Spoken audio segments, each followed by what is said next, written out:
They hated that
They better bring all that booty.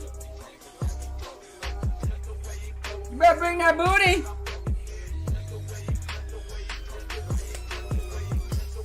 Oh, juggernaut butt. It can be done.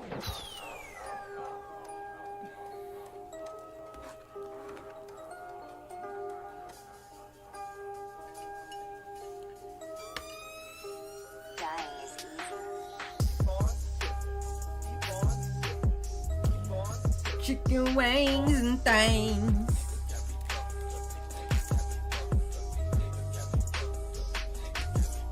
Yeah. Hey. What? What? What? Yeah. What? It can be done.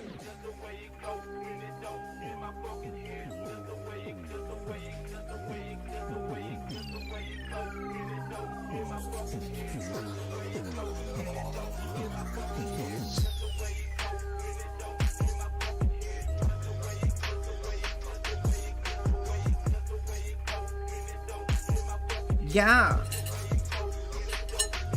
Okay.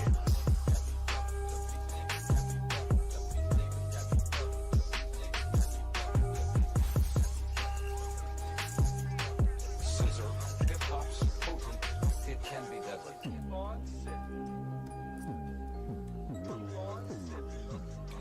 It can be deadly. Yeah, mama. My baby.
Any of your pens not working?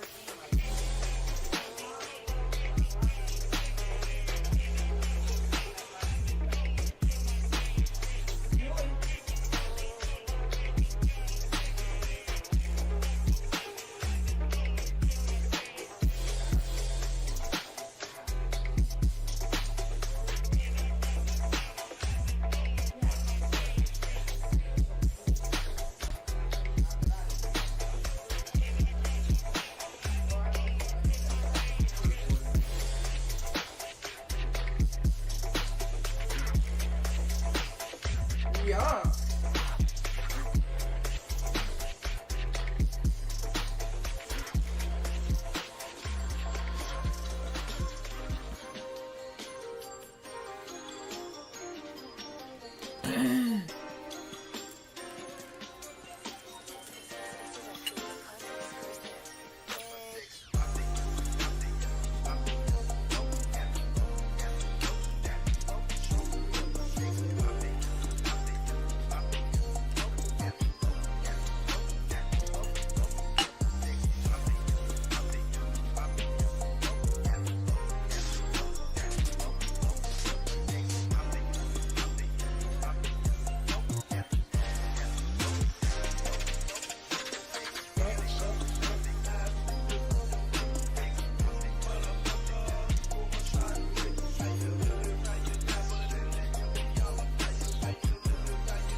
sacrifice a lot.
Yo, we live on location, still down here in the MIA, but today we had to get with one of Sag Nasty's finest, y'all. We got Saginaw, Michigan in the house. We got a Michigan State legend. We got an NBA legend. We got one of the best dunkers in the history of the game and one of the baddest boys to get busy on the court. My brother, Jay Rich, in the building. What up, fellas? What happened?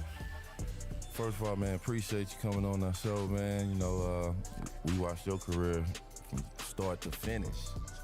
We appreciate you being on the show and rocking with us, bro. I appreciate being here, man. Definitely been following each other's careers pretty much. Presented by Sleep.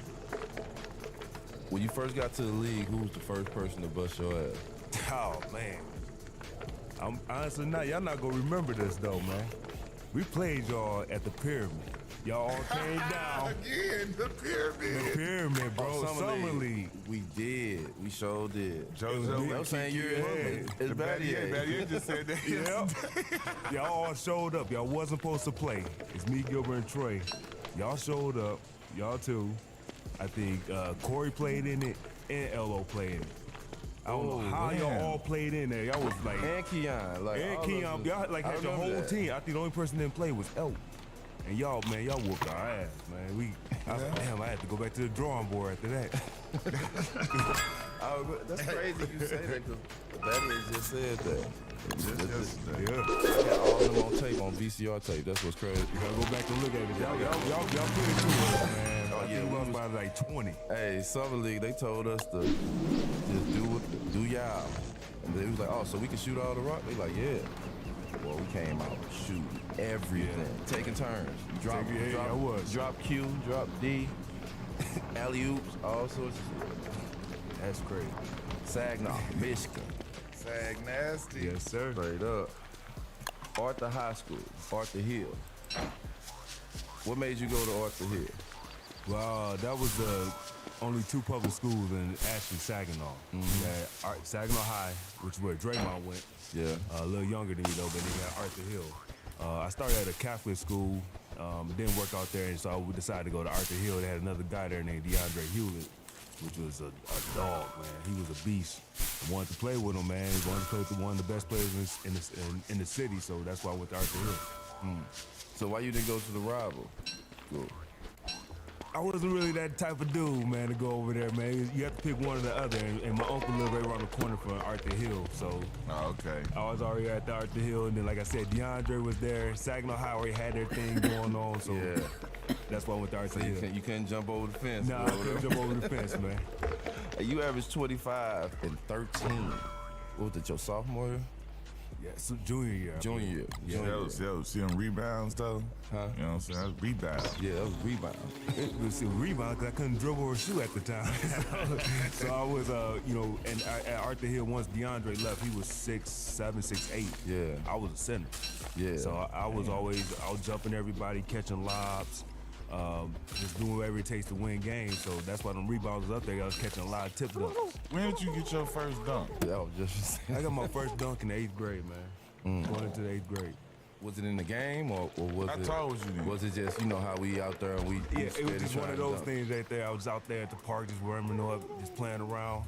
Went up there and went dunked it. Like, oh shit. Let me ask you this: did you start off with tennis balls, volleyballs, Basketball. then man. basketball? It's a basketball, real basketball. Because I real started off, I size. was dunking the tennis balls, then I Yeah. went and started dunking the volleyball. Yeah. How tall were you when you first dunked? I was probably like 6'3". Damn, so in 8th grade you was 6. Damn. Yeah. 6'3". Him and Corey was different. They were both, that's crazy. When did you know that you was one of the best players, not only in Michigan, but in the country? Man, when I went to ABCD camp, my first time, man, I went there. They put me with a whole bunch of guys that was kind of lower. I was on the lower end. Nobody really knew who I was going into my junior year. Went out there, and I think I was averaging like 18 or 19. And then made the All-Star game, but Michigan rules, we couldn't play in the All-Star game. But it just kind of put my name on the map, knowing that. Hold on. What the hell? Man, is the rules? Michigan back then had some of the craziest rules. We couldn't play 80 miles outside of high school. That was us. We couldn't play outside, out of state. So we couldn't play any of the Chicago schools. Sometimes we couldn't even play some of the Michigan schools. They were so far away from They were us. so far away. Couldn't yeah. play in All-Star games. And it couldn't play on national television. I made McDonald's All-American my senior year, and I couldn't play in the game because my high school team was still in the state championship game. So I didn't even get to play in the McDonald's game. That's cool. That's crazy, man. But I went to the game, sat on the bench, got all my gears, and had all the experience and stuff like that, man. But you just couldn't play. couldn't play in the game. If I would have played in the game, I'd been disqualified from my state tournament.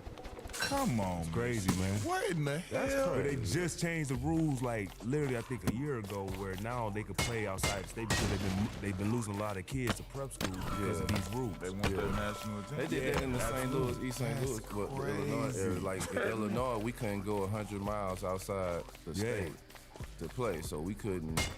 They couldn't go all the way across the country and compete for a national championship and play national teams because we couldn't go to these tournaments. Well, you restricting guys, especially now that the way high school kids are getting recruited and the way they're playing.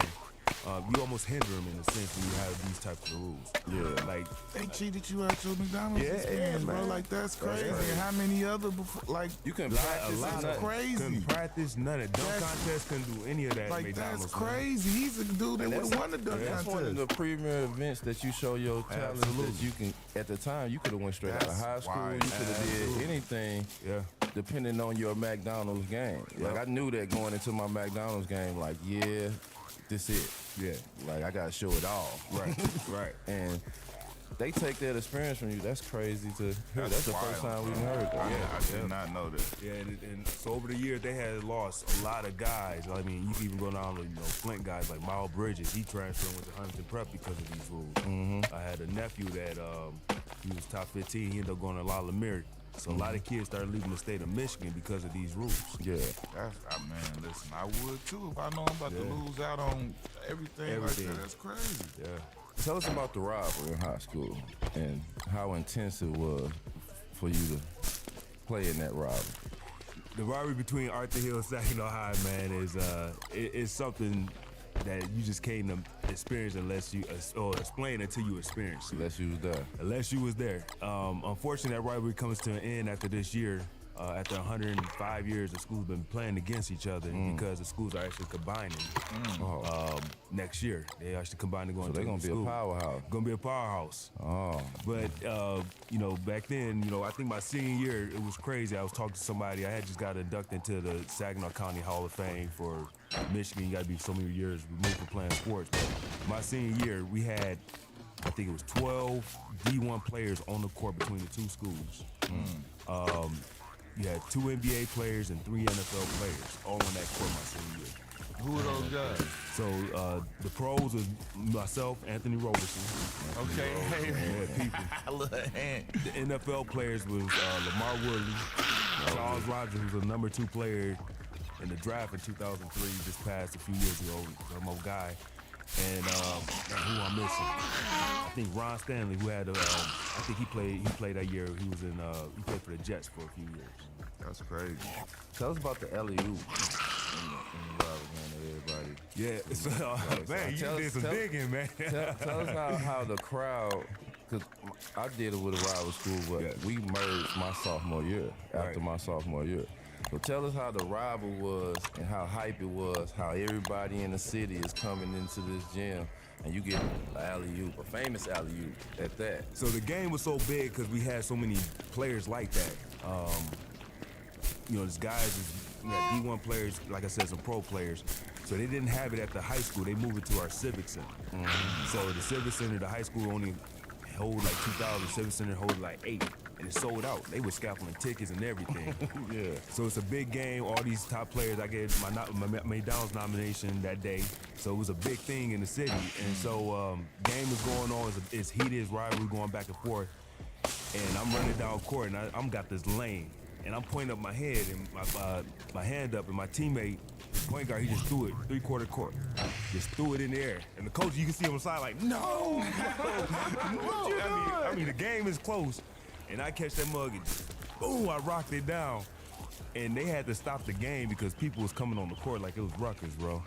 And so they keep on talking about this dunk, and it's been going on for years, but it's just one of those things that you always remember from the rivalry of the two schools that, half court in front of 8,000 people almost. How was it to win Mr. Michigan?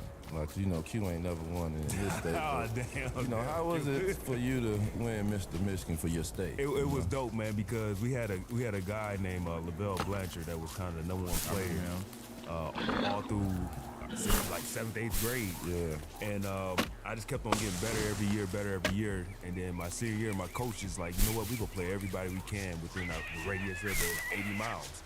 And so we played on the west side of the state with some Grand Rapids teams, went down, played some Detroit teams, went way up north and played Bless teams way ya. up north just to get my name out there. So I credited him for helping me get my name out there and got some more votes for that. So it was cool when, the war happened and I was announced as, Mr. Basketball, because those guys that won that award was like Chris Webber, Shane Battier. The year before me was Dane Fife, who went to Indiana, was a really good shooter. Yeah. They had some top players that, won that award in the state of Michigan. Straight up.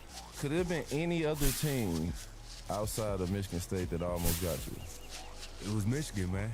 It was Michigan. I grew up a Michigan fan, believe it or not. Yeah. Fab Five like Fab everybody Five, else. you know Man. it. And the crazy part, C. Webb used to come up to Saginaw a lot. I don't know if he had family up there, but he used to come up to church on a Sunday. And I'm talking about like every other weekend he was up there coming to hooping. So I became a fan of Michigan during that era. So it was almost Michigan. My family was Michigan fans. I was a Michigan fan, but it was something about Michigan State, man, that it just felt right. Just felt right. How was it when you first met Izzo? Izzo was crazy. He was fired up. He was crazy. He was hungry. You know, the team they had, man.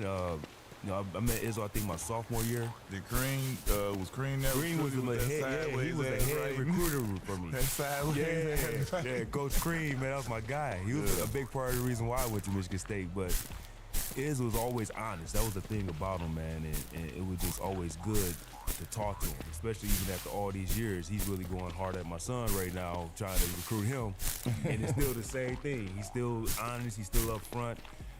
He still tell you how it is, but he's still that same type of person I've known almost 25 years now. Coming to the Big Ten and, you know, the history, they just came off a championship. How did you feel like your first year, like how your game matched up? Because, you know, it's like you taking another step up once you leave high school. Yeah.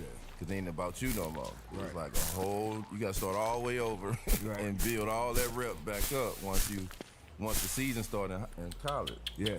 So for me, it was an easy transition because they was actually the Final Four the year before that. Yeah.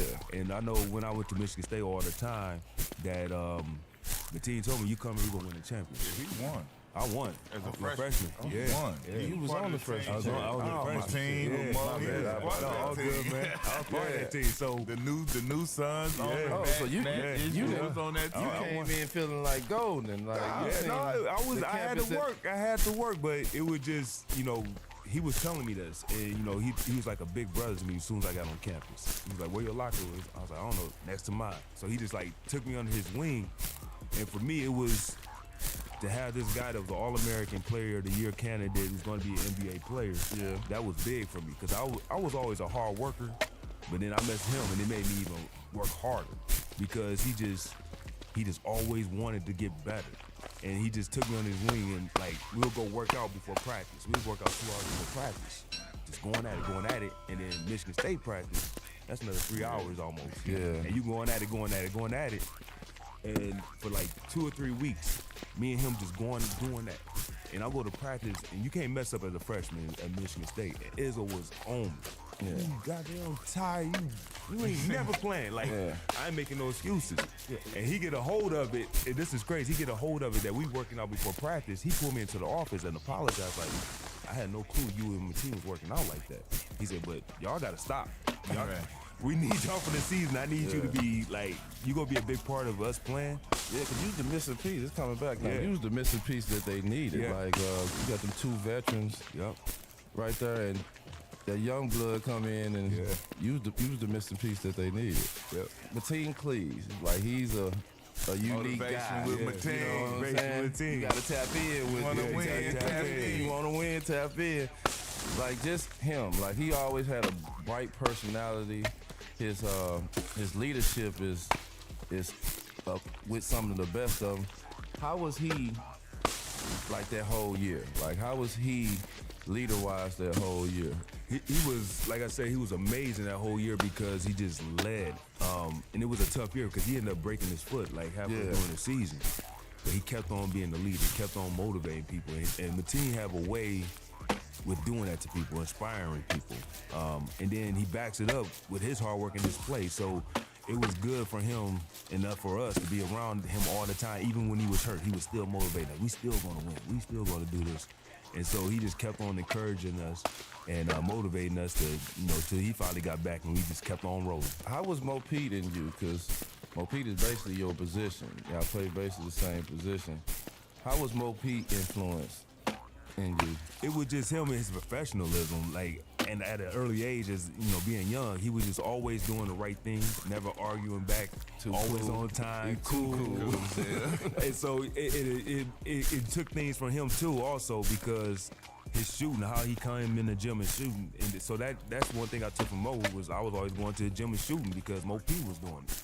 And that was one of the biggest reasons why I went to Michigan State, because of those two dudes. I knew they both was going to the league. I wanted to get to the league, so I was like, man, hey, Watching everything they do. watch everything they doing. I'm gonna whatever they doing, I'm doing. Yeah.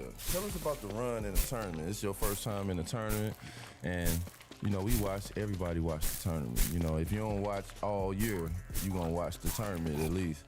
How was the steps, the games, the mental, the arenas, the fan base that you seen Michigan State coming with. How was all that? It's crazy, man. Like the first round was pretty much easy. We knew we was gonna blow the teams out. We was the #1 seed. The second round we played against Syracuse with Eton Thomas and Big Eton, strong room. We barely getting by them. Luckily That we 2-3 played zone. Yeah, the 2-3 zone. We played in Detroit, so we had our home fans behind us. So that was luckily then. And then the next game is against Jamal Tinsley, Marcus Pfizer, Iowa State. People sleep. Yeah. Man. Pfizer, that year, those couple years in college, and then Tinsley too, though. Them Man, two they were boys. tough. We barely squeaked by them, but that energy, man, is just unreal. And your focus and attention to details, man. You make one mistake, in the NCAA, that could lose a game. You get popped. You done. You out. Yeah. And so you have to be almost perfect. You have to do everything right. You have to go get all the 50-50 balls.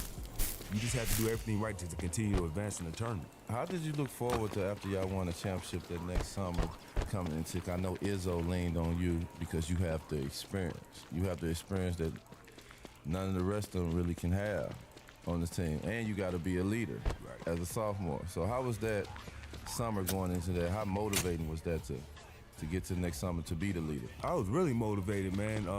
Coming back knowing that I was gonna have a starting position, I was gonna be the man, along with Charlie Bell. That we had to take the team back to where we just came from. And once you win a championship, after that parade and party, That's what I want to go to. I want to hear about. I want to hear about the actual winning of the championship. Like you a freshman, you know what I'm saying, and you a part of it. Like what was that like? What was that experience when the confetti coming down? Like from that part to getting back to campus to the parade. Like take me through all of that. Like you a freshman, just was shooting high school hoops. Now you a national champion. You first you win, man, and you just going crazy because everything you did, we had 5 a.m. workouts. You remember all this craziness you went through. We had a practice where we were, shoulder pads and helmets because we got all rebound, bro. And so you remember all, man, we just remember all the crazy stuff you went through that year. Yeah. And it came to, you win in the championship. Yeah. And then you get back on campus when you land at the airport. 5,000 fans there cheering you on. You going to the parade, going to parties. Everyone on campus know who you are. Yeah. You want to get back to that. Yeah. After that phase away, you like, okay, we got to get back to this. So going into that summer, it was easy for me to work because I wanted to get back. Tell me about the football helmet and padded practice. What the hell? Y'all got your ass kicked on the rebounds and then he was So at Michigan State, bro, you don't get out rebound. And so that year, we led a nation. We were like plus 16 or 17 in rebounds, bro. And we played against, I think it was either Iowa or Purdue. And we got out rebound by 6. And he was calling, you sophomore, wait till practice. And we like, God dang. We go to practice, bro, and there's shoulder pads and helmets in the lock, everybody locker. Everybody like, what the hell going on? Assistant coach Mike Garland come in, y'all put that on, man. Y'all put it on. We gonna see who gonna hit today. Bro. So we got this drill at Michigan State called a war drill. It's anything goes. You gotta get the rebound, bro. You don't give up an offensive rebound, but you better get that rebound on defense. You throw the ball up, and you grab, you hold, and you trying to do whatever. Man, we did that drill for about an hour with shoulder pads and helmets on. It was one of the best practices I ever had, bro, because we realized like dudes really wanted to hit each other, and it was like football on that basketball court, man. One of the best practices I ever had, man. Oh man, I wish I would have been able to see something like that. Well, I know he loves Zebo the next year. He gonna get them boards. How was it when y'all got Zebo on the team? Man. Michigan State and him and Izzo. Man, Zebo, man, I'm telling you, when Zebo got there, man, we instantly clicked, man. We was like every day we was hanging out, we was together.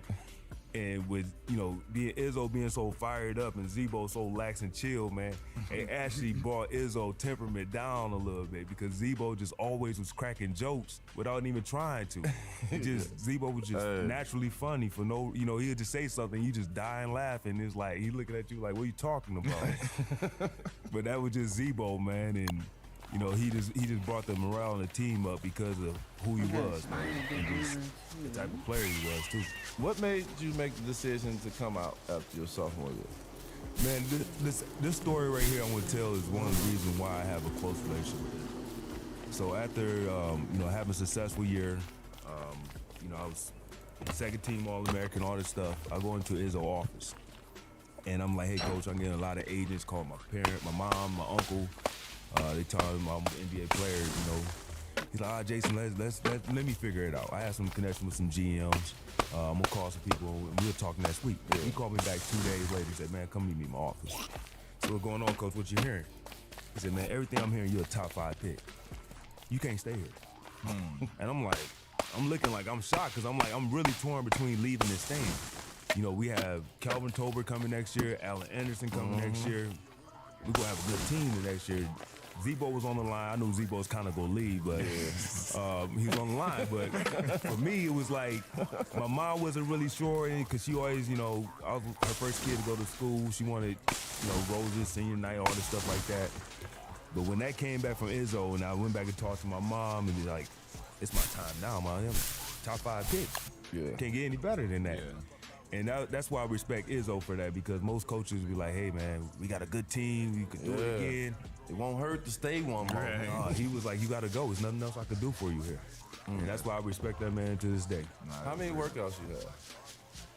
Man, Golden State, Memphis, Atlanta, New Jersey. I think that was it. I had 4 workouts.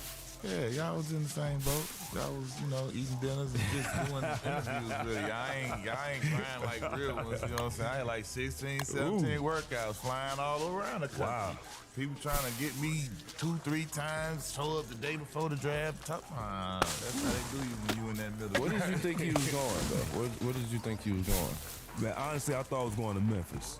But at the time, it was transition from Vancouver to Memphis. I really wanted to go to New Jersey. I think they had like the 7th or 8th pick.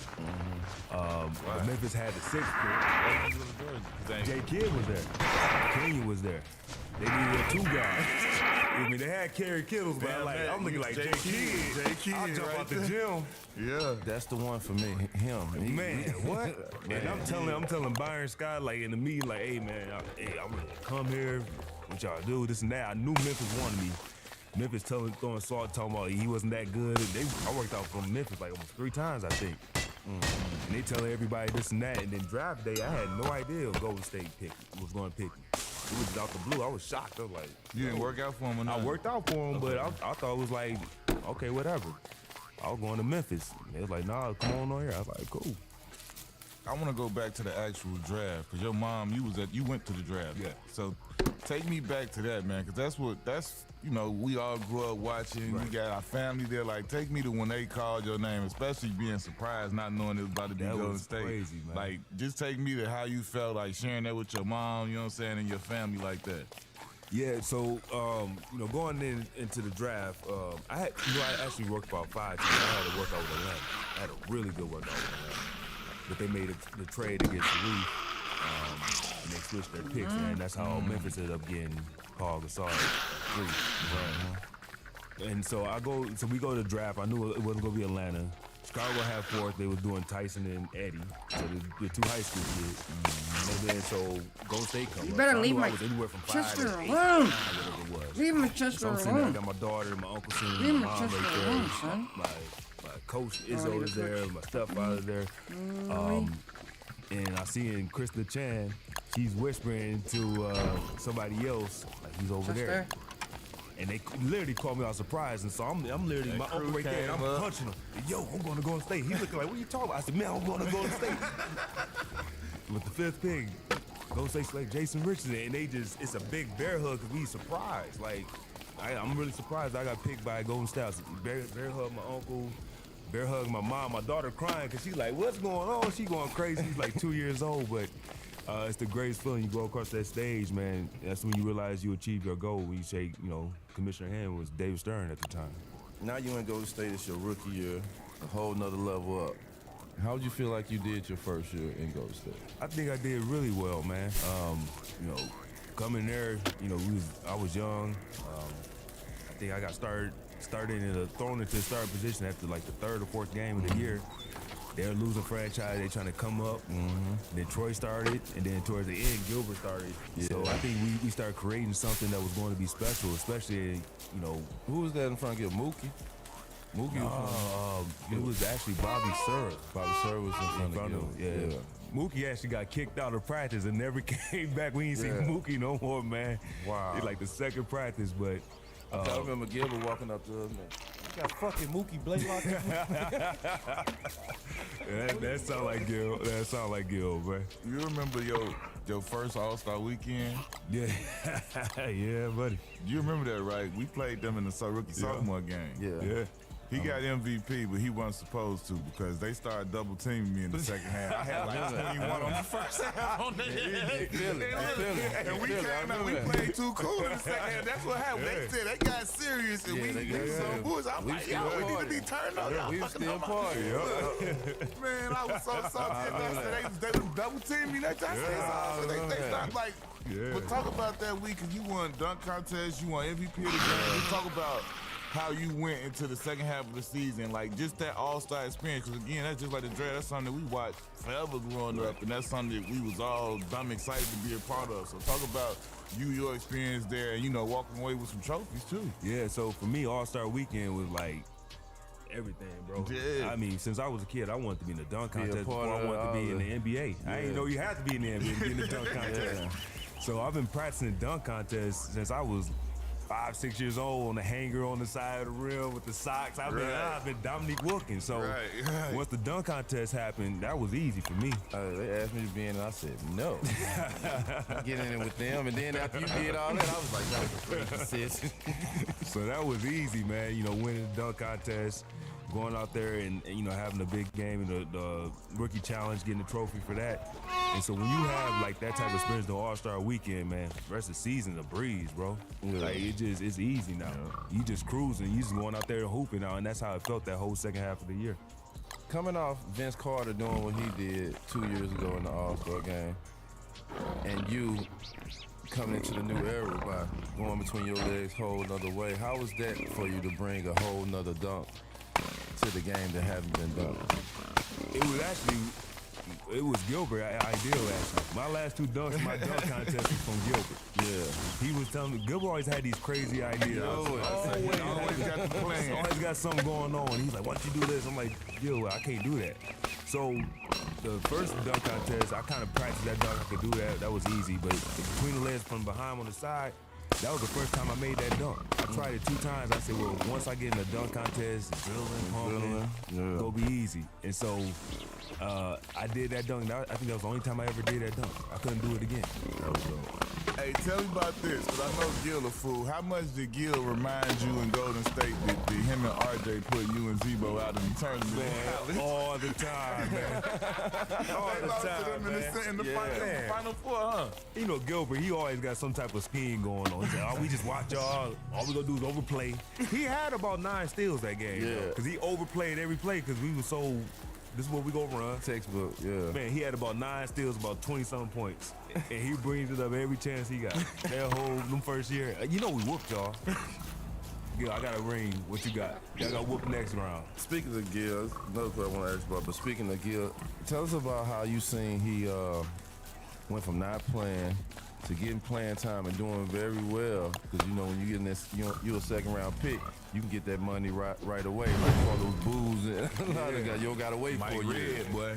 But to see him instantly go to Washington and turn into Hibachi, Agent Zero, like, how was that for you to just see how he elevated to all-star and all this stuff? You know what's crazy? If you go look at Dame Lillard, Trae Young, Luka, I'm trying to think who else did that.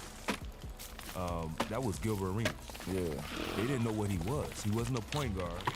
He was too small to be a shooting guard, because shooting guards back in the day was outside. Yeah. He post up. Yeah.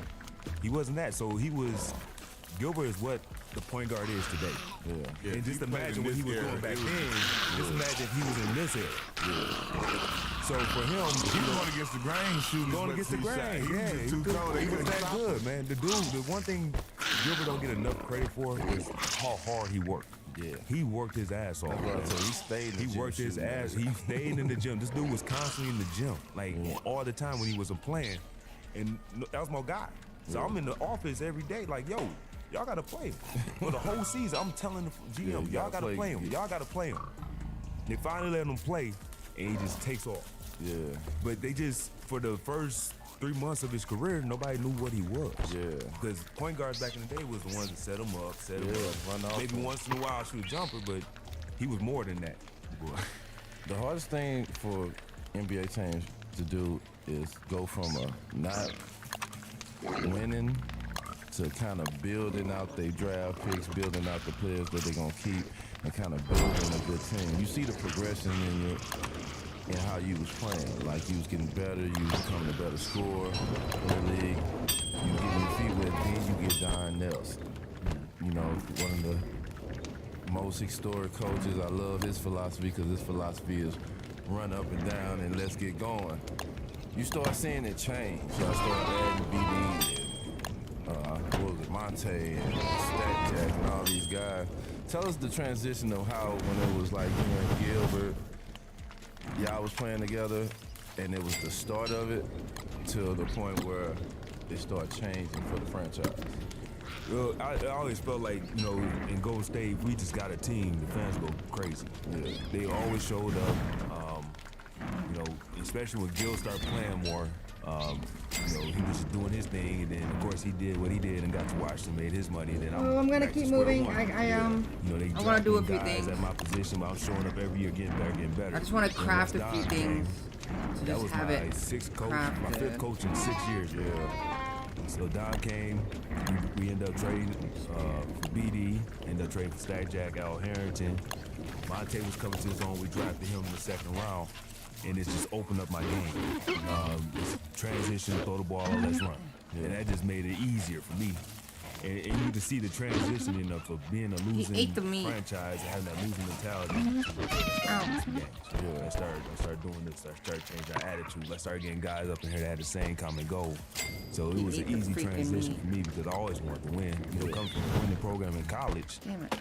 I didn't want to stay down there and kept on losing and stuff like that. So it was easy to just go in and just like, hey, I know who BD is.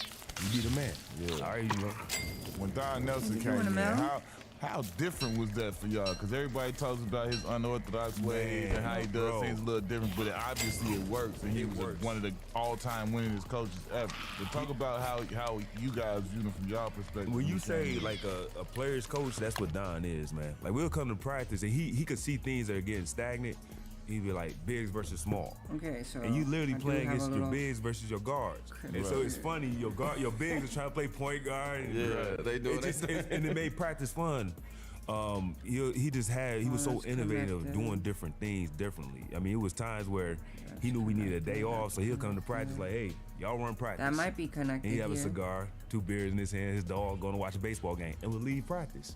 That's hilarious. And we run in practice, and we hold each other accountable, man. And that was the coolest thing about it. Like, Yeah, he I'm got pretty on sure you, but it's he also connected knew already. when guys needed a mental break. And that was Yeah, the that's coolest key. part That's about key, it. though. It That's, is you know how long the seasons are, man. You just need those days sometimes just to have a fun practice. I want to ask you about, he don't get a lot of credit, Monte Ellis. Like how straight out of high school, Yeah. straight from Mississippi, country boy. Yeah. But just how good he is, and you know, he's a guard coming straight out of high school That was to the unheard of. league, and how fast and how high he can jump, Yeah, how you he can guys- score that basket. That's cool. Like, tell us about Monte. My It was the meatballs are same getting thing bad. with Monte. He was just, you know, Gotta he was a get little to my undersized, place. coming in, still the era of 2 guards like us. But he was always a worker. He always worked. I used to tell him, like, man, stay with you, know your game. Yeah. Get him shooting these threes, hit that mid-range. He was a killer at the mid-range. And you could see, like, he was going to be really special in our league because his speed, his quickness, athleticism, you just couldn't stop it. And so for him, he just worked and worked and worked, and he got his chance, and he just took off with it. I want to talk about that We Believe team and that going into that series against the Mavs. Like, Got a co-fire there. how did? Because I can remember, like, at that time, my coach was Mark Aguirre. He was my assistant coach. Now he knows Don Nelson. He played for him forever. He had a relationship with him. And I remember him Wanted to saying make a thermal. that he had spoken to him, and like this before y'all series even started. But like I can remember back when we got to like game when y'all about to win, he was like, he got these motherfuckers. Like Don said he was gonna get them, and he said he got these.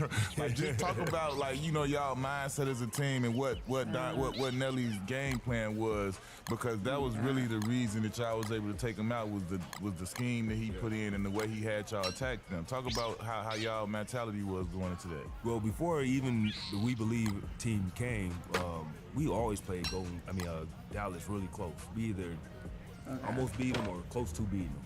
Need to make some Aaron, meatballs. Stack, all them guys came.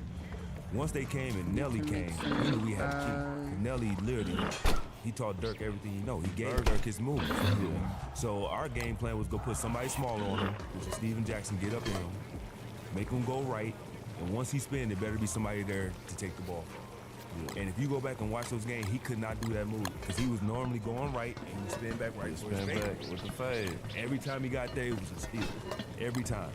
And we knew all their plays because it was the same set Don was running because Avery took the sets from Don. Yeah. And so for us, it was a cheat code to the test. And so on top of that, we were dogs. Right. We go talk shit. We go out there and play hard. And we go just. We was banging on dudes. We bang, Stack, Jack, and Baron, how they get down. So it was easy for us to go out there and just be us. Tell us how the fans was. I'll take the line. The movement of We Believe, like how hype it was, how the city was. Especially the Bay. The Bay got some dope fans. They got the greatest fans on earth, man. And we knew that fans gonna be excited because at the time we haven't been in the playoffs for 13 or 14 years or something like that. So they was hungry, man. Yeah. And we started making that push to making it to the playoffs. And once that playoffs came, the city just took fire.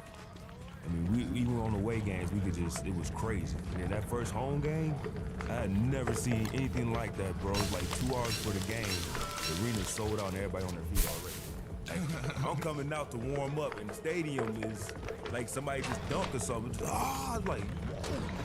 I'm like, man, I hope the first shot I take is not an air ball. So I forgot. So it has That's to how be. crazy the energy was in that arena. How was it to can't get with, traded for the first time? That's the worst feeling ever, I would bro. need. I'm telling you, bro. We all agree. It is the war. That's when you know it's a business. Yeah. And so for me, I knew I was going to be traded And I don't even because know if I Monte was heard coming that. into his own, which is like little brother to me. Cool. I was the big paycheck. He was a small paycheck, and he was about to be a really good player. But I wanted to make sure that we make a trade that helped me out. Don't put me back in the situation where I just came out of, where we built something up and now we starting back over. And don't get a phone call. Nobody's talking to you. And you seeing it on the ticket like everybody else. Like, damn, I don't need no respect at all, bro. I stayed in They don't love me like that. Yeah. And so it hurt you, bro. It really do hurt you. But then you realize it's a business, man. And then you just go and you keep on. You still getting your checks. You still playing the NBA. Do you remember where you were? Were you like, you know what I'm saying, you chilling at the crib? Were you out somewhere with people? When you I was out at dinner, bro. And my agent calling me like, yo, they not answering the call. But what you mean they answer the call? He said we go orchestrate a trade, put me in a good situation. And then you just see this Ticker. Bobcats, like I don't Bobcats, even bro. know if I What? can use these now The because I need the filters. I don't know. Start all the way over. The Bobcats, like, come all the way on. over. Starting all the way over, bro. Just make the playoffs. All the way over, man. and you out to dinner, you was like, check please. It was heated. Shots please. Man. Damn. Was Mike with the Bobcats? Mike was with the Bobcats. He was just What coming was your in. first introduction or your first walk in with Mike? It was a phone call. I was actually at the airport on my way down to Charlotte. He called me, and I'm just like, I'm heated. I'm still mad. You know? Mike, man, I'm telling him, winning this person, the greatest. Hey, man, I'm a winner, bro. he's like, motherfucker, what do you think I am?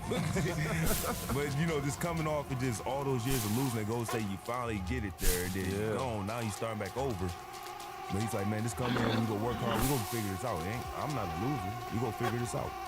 How was it? I remember this shit when you got to Charlotte.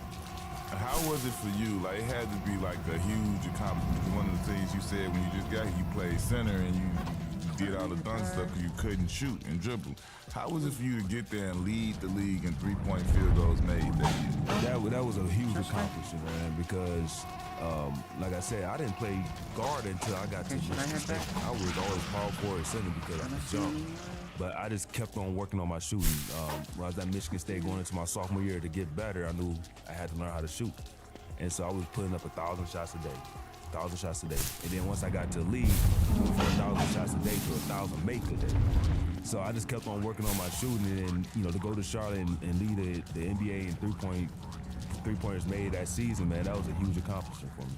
How was it? Tell us about the game you had 34 against Boston, the Big Three. And, when you were losing team, cause like we won 18 out of 82 with Cleveland, and we beat the Lakers, Shaq and Kobe in Cleveland. Like championship. You just get one of them games, it's just the championship. But how was that game? 'Cause I remember that game being a hype game. Well, you know what, man? That was a game I knew I had to make up to my teammates. We had just played Boston the month before, and I turned the ball over at the end. Ray got the ball, hit a three to win the game. I remember that. I told my teammates, man, I owe y'all this one. That one was on me. And so when I got on y'all too. we got to Boston, I went to work on them, man. When you play against those guys like that, man, the Big Three, winning the championship, you get up for those games. And I knew I owed one to my teammates because we should have beat them in Charlotte. So I just went out and went to work on them, man. Another trade coming. You go to Phoenix. You get traded to Phoenix. Did that make you feel better? Man, finally. I'm like, finally, I'm going to Phoenix. Shaq out there, Steve out there, Grant Hill. I'm going to a winning team. How was your experience playing with Steve? Amazing, man. Hey, please talk about it. Man, you know what? The first couple of days playing with Steve, man, I was getting turnovers because he literally just throw the ball this way, and I'm bobbling. So I'm like, man, I got to run through the lane, not having used to a point guard that's just always passing. So I realized, every time I cut, just always look for the ball because he is going to get to you. If you're open, it's going to get to you. One of my favorite little setups that Steve used to do is he always on the fly, always whipping, and we always on the wings and shit. Steve, you come full speed ahead at you and hand that bitch to you, screen your man, and you bucking back. I'm talking about the way he would do it. He would do it in a way that where you got all the space and everything, and the man gonna have to knock his ass over. He even got a couple offensive fouls here and there because the people would be they started to know that he would do that. Bro, first couple times he did that, I was like, damn, he'd come full speed ahead at you. You kind of like, hold up. Then he handed it to you and stepped there. You like, damn, okay. Wow. Start hitting that bit. He said, it's a layup. I said, yo, this boy Stevie, he was sick with it. He was. How was Shaq's personality on the team? Because Shaq is just the big cactus. Yeah, one of the funniest dudes I know, man. How did he take care of you? Because we was Clippers, and he always looked after us. But how did he just look out and always was like a big brother? He just always talked to you about different things, man. Always encourage you. That was the craziest thing I didn't know about Shaq. He was like an encouraging person, man. He was telling you, like, hey, man, you open, shoot the ball, bro. But leave the rebounds for me. He'd get the rebounds, but he was always just, telling you to do certain things. No, man. that's the swamp. And for me, I always wanted to know what Kobe was doing. Talking about the swamp biome? And I always used to pick his brain. Even though they kind of had their little thing, he'd tell me, hey, man, that's he was doing A, B, and C. Really? Jason Richardson's interview. Getting up at 4 in the morning working out all this stuff, but it was crazy. Player. Just learning all the things I learned from him on, what it takes to be a winner. I know Q can say this because he lived in Phoenix, but I spent a year and a half in Phoenix. Going from Golden State going to Charlotte, how was the living in Phoenix? Phoenix is one night of and my day, favorite man. places to live. It was night and day, bro. That was one of the best stops. Man, one of the best cities, man. Just, the sun all the time is warm.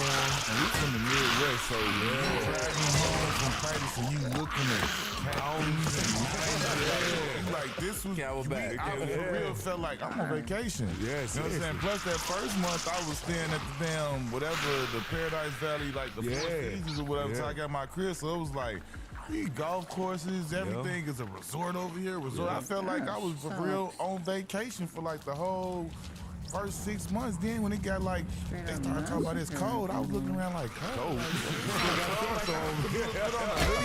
Had shorts on out here, like, what you mean? I was like, yo, this is nice. How you get straight to Orlando? How was Orlando? They came on over here. Yeah. We was over there waiting. Yeah. And he came back with Hito. Boy. Turk, one of the funniest teammates, man. No, they better not kill my Chester. He showed up with Turk. That was the best, dog. Chester. Cause they got rid of Vince. Vince was in that trade. We lost Vince, but then them two, dog, Turk and him got there. Yes, sir. Was Stan still there? Stan was still there. Stan was still there. How was Stan Van Gundy? I think Stan was great, man. Stan was he was one of my favorite coaches, man. Stan knew what he was doing, man, but them practices, boy, the knee pass queued up. They long. So Stan brought the knee pass with him. Yeah, but he had them too. Like he adopted that. You know, Stan was smart. You saw that was like, I ain't trying to lose dudes to games for bumping their knees. He had the same shit, whether you wear them or not. You got to in these practices. Yeah. Everybody. Come in and shoot around, knee pads sitting there like, knee pads up, bro. Like, we about to go live. Like that's when you know it's a bullshit day. When you come in to shoot around and them knee pads sitting there and he say knee pads up, cause motherfuckers will leave them down like we chilling. And then like to a certain point, like you'll try and trick him like, all right, we gonna leave these shits down, y'all. Everybody out down. So he don't make her go down. He be like, at a certain point, he be like, all right, knee pads up. We like, Patrick Ewing knee pass. Yeah, buddy.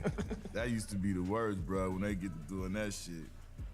Who did you come up with, like, watching? Who was your guys that you was like, yeah, I want to be like that. That's why I want to hoop. Dominique Wilkins, man. Dominique That windmill was it? That Your windmill was crazy. just like that. Like, It was crazy. Hey, that's what I wanted to ask you about. Tell me about the one dunk contest, bro, where y'all was spinning the wheel and had to do all that foolishness. Because this was one thing I always remember about that dunk contest. Every time he came up, I was like, bro, if he spin a one-legged dunk, I'm done. He's done. Because he's not, you know what I'm saying? Like, he is the ultimate 2 foot. I'm about to, but like, if it come to 1 foot, he become like almost average. He still got I was balance, average. but it wasn't like, you not about to get like an all-time spin off one leg dunk. And I remember, like, how did you feel about that? Was you like, oh. The wheel was a cool idea, but it was bad at the same time. Like, Steve Francis get it, I think, 10. he couldn't palm the ball, so he had to do a 360 off of one leg. He couldn't palm the ball. We got to dunk me and Gerald Wallace. We had to jump from the free throw line. I'm down there at the dotted line, still couldn't get it. And so my one spin I got, it was spinning, it was like one peg left, and it would have went to Dr. J, one leg dunk, but it stayed on Dominique dunk. And that actually helped me win the dunk contest. I was like, okay, I know every dunk he done. It's good. And so it was a windmill. It was easy. Did you ever, like, when you was younger, did you ever do anything different? Like, you know, our era, we dudes was doing hella calf raises on the stairs or walking in the jump, so you just started just jumping out the gym I had out a of brother, nowhere. man, that was actually, my brother about 6'4", he jumped higher than me. And He's in touch the top of the backboard. so it Like, was just in y'all attacking. gym, it's in the gene pool, man. which is why your son going crazy like that. He's jumping higher than I was at that age right now. And the stuff I don't he's wanna doing attack him. is crazy because his brother is left-handed. So he does everything left-handed. As far as like, you know, right-hander doing 360 this way. He do 360 against the grain. the opposite way. And he can't do it the other way. I'm like, and I'm trying to figure it out. My wife was like, you know, because he following Jason, everything is left-handed. Like, that's crazy. Sometimes your body just naturally just feel good doing it that way than the other way. Yeah. Who are your top 5 dunkers and putting your name in it, and what number you feel that you are in the top 5? Man. Because you in the top 5. Man, I appreciate that, fellas. I don't even think I'm in the top 5, to be honest with you, man. I definitely got to put Vince at 1. Zach Levine is 2, man. He's crazy with it. Dominique 3. Aaron Gordon, man. Aaron Gordon, I was gonna say, Hey, G. I'm gonna let him talk about this right now. That dunk he did over the mascot is the greatest dunk ever, bro. Bro, I was in person. That's one of the, crazy, bro. That people don't understand. That mascot, what, 6? he was on the hoverboard. thing. Hoverboard. Yeah. And he literally takes out it, man, greatest dunk ever, bro. And then 5, I'm missing somebody, man. Who am I missing? It's not even me. I'm gonna be honest with you. I think it's who am I missing? Nate won the most. Nate won the most. It was somebody else I'm missing big time, bro. I'm about to put Jordan there. That's who I'm missing. Okay. Oh, I thought you already said MJ. Yeah. That's You said MJ. Vince, That's Vince. Zach LaVine, Dominique. Oh yeah, he did. Aaron Gordon. And MJ. MJ. And I'm Shout out 6. to that I put list, myself man. out right outside the list. I'm 6. Shout out to that list. That's what's up. What was your favorite dunk on? Because you got a couple of bodies that, not a couple bodies, a First lot of of all, bodies. can we just talk about how 42 or 43? I'm 43. 43 years old. He's still catching bodies right now in the big three, bro. Like, this is the insanity of it all. Man sat out a whole year with a bad knee, and however many years later, this man still catching bodies. Boy, you remember I hit you on the one. I said, hold up, dog. This man did a windmill in the big three. I said, man, get the fuck out of here. Jay still skyscraping. This ain't right. Who was your favorite body you done caught in the league? Man, I'm probably gonna say the one on Bradley, man. Sean Bradley. Sean Yeah, Bradley. he got something to come. He caught a couple bodies on Yeah. Sean Bradley. I ain't caught never Bradley dunked on twice. him. I can't say that one. I caught Bradley twice. How was that for you? Because, you know, if you're a dunker, you love them 7-foot boys. You love them You 7-footers. you just get on them. Explain the whole play to us. So we were playing against Dallas, and I think we were up 1 or down 1. Cliff Robinson on Cliff, man, shoot a shot. Cliff. It comes off. Bradley goes to try to get it, and I just take it. I'm falling on top of him. He literally elbowed me. I'm on the ground. And I'm just screaming because I know the game over with. Yeah. How is it to see your son, like, falling in love with basketball and progressing and Who on the rich getting boys? the abilities that he's having? Because, you know, we always pray for our son to kind of fall in love with this game that did so much for us. Right. Both of my sons, my oldest son, man, he's been like that since he was 2-3 years old. He just always just in basketball. Everything just ingrained in basketball. Where my youngest son, he never really liked it. And so he always just like dinosaurs. He'd go pick some rocks. He always did something crazy, but he get all my athleticism. Yeah. And then my oldest one, where everybody expected him to be because he's named after me, they think he has that athleticism. He does have athleticism, but it's not what my younger one has. Yeah. But my older one has stuff that I can never do. If I still can do to this day.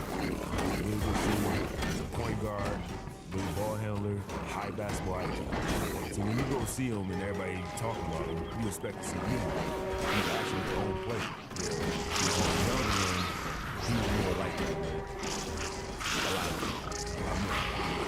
I always love seeing the former homies because, you know, I got my little shorties coming through. I tell everybody I have Windermere on fire. I'm like, hey, I'll be coming 3 on back to back. TJ, QJ, all 1 year, the same age from each other. It's going to be on. Tell us about, like, how proud are you of Draymond Green, man? Him being from the same place you're from. Went to Michigan State. All the success he done had in the league, and, you know, all the connections that y'all had together. How proud of you? How far he's somebody come. from Man, Seeing it the is picture of crazy. his body early on. Everything. and- Yeah. I mean, from, you know, like Had we to come laugh from and the talk same at the city, same both time. went to Michigan State, both get drafted to Golden State.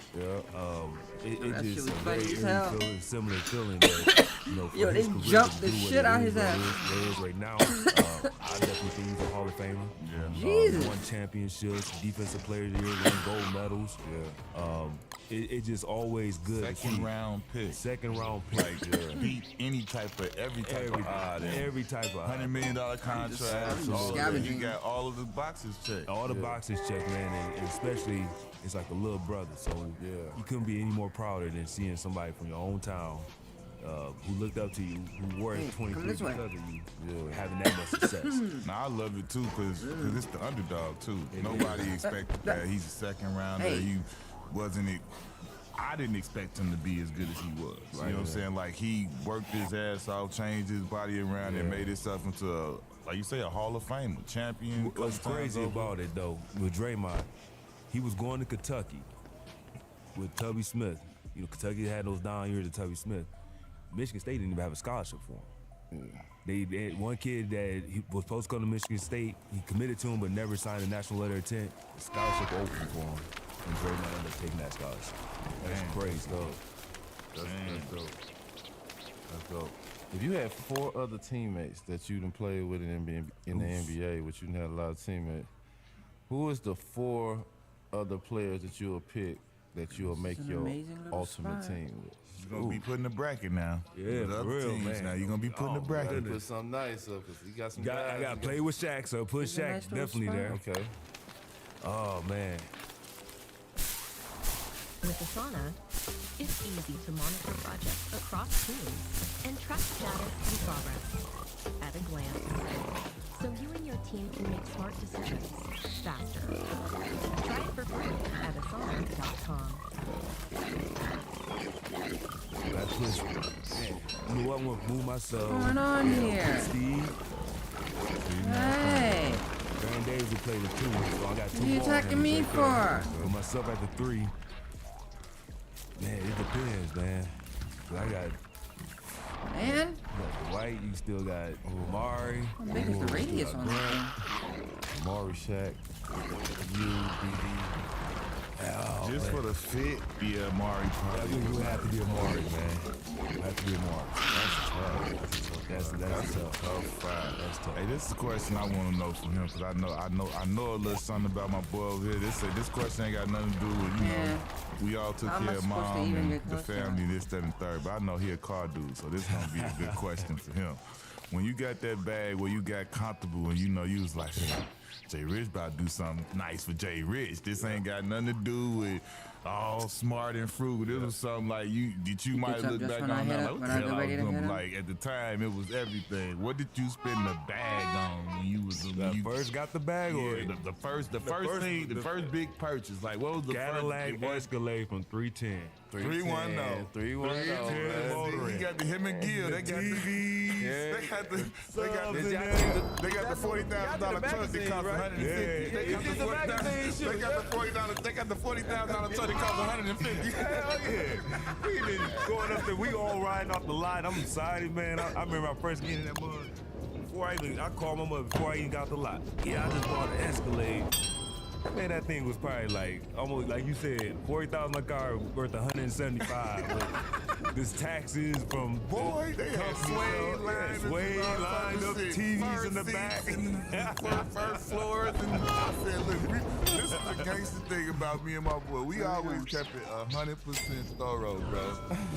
We went and did the most bootleg version of 310 you could ever have. I'm talking about, bro, all these LA people gonna know what I'm saying. We went to Al and Ed's Auto Sound in Marine Del Rey.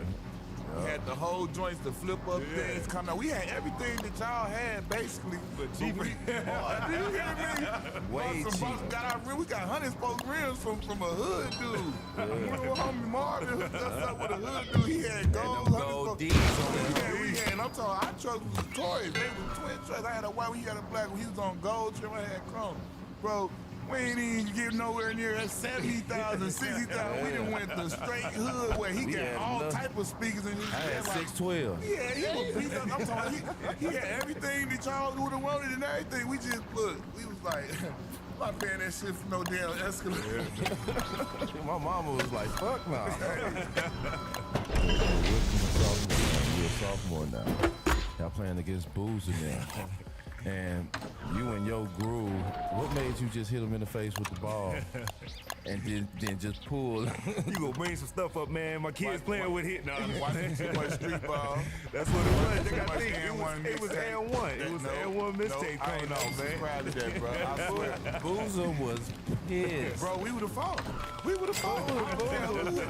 Hey, Boozer came back down. I said, boy, you supposed to fuck him up. As soon as anybody in the history when I first ever saw that fight, I was like, bro, I would never in my life be hit in the face with the ball. I don't think it's not cool. If you gonna hit me in the face and go to do that, and I'm gonna dive on your leg. I said, no more basketball after that. You know what? At the time, man, I'm telling you, like, I known Carlos. We was McDonald's All-American. Yeah. It's no disrespect. Yeah. And it still ain't nothing. We talk and see each other now. It was just, it was a street Boozer's a ball good move, guy, man. man. Yeah. He's a great dude. It's a street ball move with no disrespect, but like you said, if it was me, yeah, I'd have probably swung on him. Yeah, I would.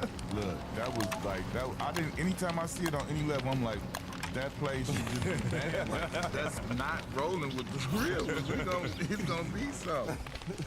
Start, bench, trade. You gotta start one, you gotta bench one, you gotta trade one. Man, it's hard. James Harden, Paul George, Kawhi Leonard. Man, that's tough. I'm gonna start. Man, I'm gonna start PG, man. I'm a PG fan.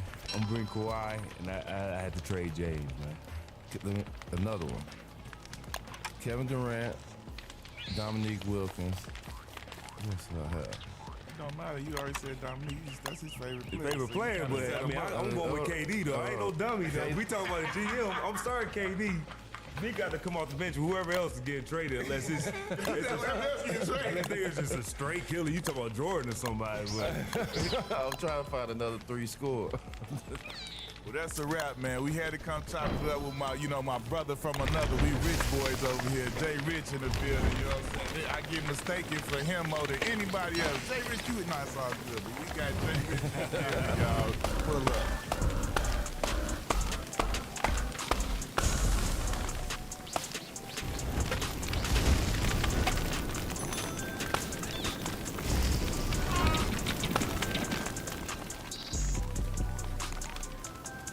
Only 2 logs? I gotta...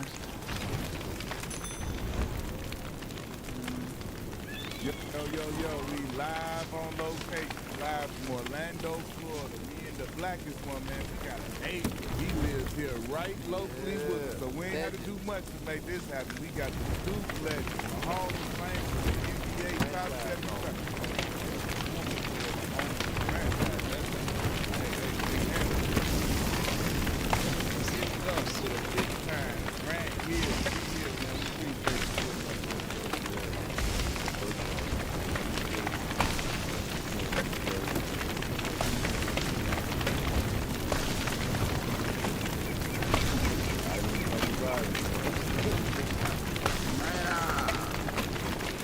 First got to the league, who's the first person that scored? So look, I'm a fan of y'all show. I know that's the question. I've been one of those guys. I couldn't really remember. Like, I honestly, like I literally, because I came in the league, and like my first 5, 6, 10 games, I was 20. Like I was doing work. I had to actually go back Going and through look. a tear. I had to go back and look, and you'd appreciate this. My second game, dude from Chicago, Kenny Norman. And now I had like 24 against him, and I think we won the game, but he had 30 on me. And he didn't, like I don't think I respected his shooting.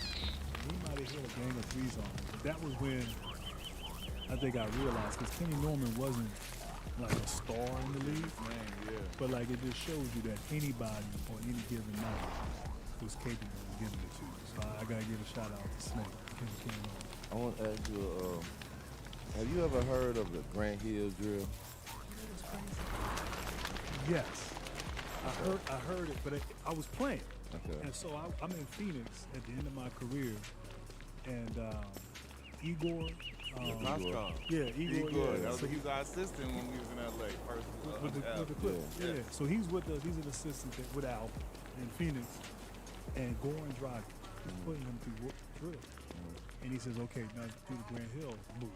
And I'm like, "Grant Hill move?" And so it's like, I guess it was like a through the legs, and then kind of like you can cross over a goal. Yeah. And anyway, that's the version I know. Yeah. But I don't know if that's what you heard. Like when I was in high school, my sophomore year, I went to NBA camp. And one of the coaches was demonstrating, and he was telling us, like, this is the Grant Hill drill. And the Grant Hill drill was you got to take 1 or 2 dribbles from half court and dunk the ball. So a lot of kids up there couldn't dunk the ball in 1 or 2 dribbles, but he used me as an example, and I can do it. So I added it to my regiment. When I fast break and all that, I always count my dribbles and my the reason of the drill was not to take unnecessary dribbles. Then I used to watch you. Like when you used to play in transition, you never took unnecessary dribbles when you was going. It never was I dribbled 2 more times to get there. It was always a 3 dribbles, 2 dribbles, and he was at the rim dunking. So I always used that. And I wonder, did you ever hear that drill? And coaches now say that's the Grant Hill drill of not taking that many dribbles past half court. No, see, I had. Have you ever noticed you did that? No, I know I did. I mean, I think. So look, when I came in the league, and early on, going against Snake, going against Cedric Sabalos, my first guys at my position, we didn't have a lot of custom guarding somebody at the 3 who can handle the ball. And certainly now you look around everybody, stuff I've done, stuff you've done, all players so that kind of like, I think the fact that I can handle the basketball, and I was athletic, all that thing. So for me, getting a defensive rebound and bringing it up and pushing it, and I always felt like if I bust out and I beat the 4s and 5s, now I'm playing 3-on-3. And now I get the space, so always I go back to when I was like 8, 9 years old, and that thing was big, put you inside, and nobody would get the ball. You know what I'm saying? So I remember one time my dad was like, man, get the rebound, bring it up. And I was like, I can't do that in the summer. And he was like, nah, you can do it. And so I joked that I did it all the way to the ball. But to me, that was a way. If I get a defense, it's a scoring opportunity. In transition, tall, don't look at me 30. I'm coming down at you. That was my game. And I don't think a lot of people really fully understood. And people see at the end where different roles, but early on, that's what I did well, handle basketball and get to spots on the floor I wanted. Your father was a former NFL player. How did basketball come into play when starting off the history of football? Good question. So, for me, I grew up with all football. I was told that I was going to play the role. Like I said, it was kind of a difficult word for a thing, but, as a kid, pictures of the house, tell me going to Weston Park, Cleveland, he played for his career. For my dad, he didn't play football for his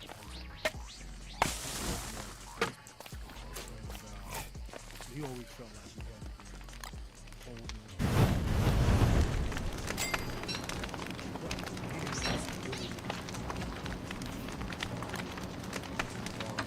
He played in the era where they were really going down. Oh yeah, no, it was definitely had to be tough, because of that, he wanted me to be a little bit more developed. And so by the time I got to high school, I was in love with basketball. And that was my sport. That was, I couldn't get enough of it. And it kind of like, maybe 9, 10 years old, that's when it started to flip for me. Somebody local or you think somebody on TV? That's a good question. So, first of all, as you guys know, it wasn't like it is now. You just did everything. Every college game, every NBA game. It's on your phone, on your mobile device, smart TV, whatever. Like back then,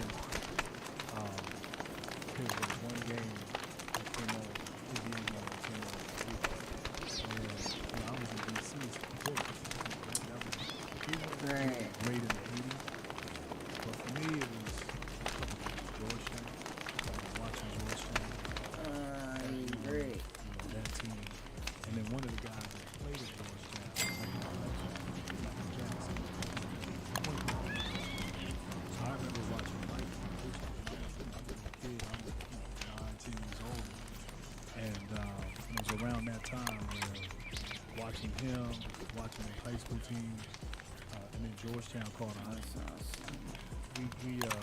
We bought a Betamax in 1982, and the first thing we recorded was Carolina, Jordan shot, and it was like almost like that moment. It was like that. And then my parents got season tickets to Georgetown, so we became big Georgetown. Time out. hell did you go to Duke? And I'm hearing all this G-Town love. They got Big John. How did you go to Duke? What in the world? Like, what? I know every Georgetown fan sitting there listening like, where did we go wrong? You know what's funny is that even my senior year, when beginning of my senior year, the whole senior committed to Duke early, senior high school. I still enjoy it.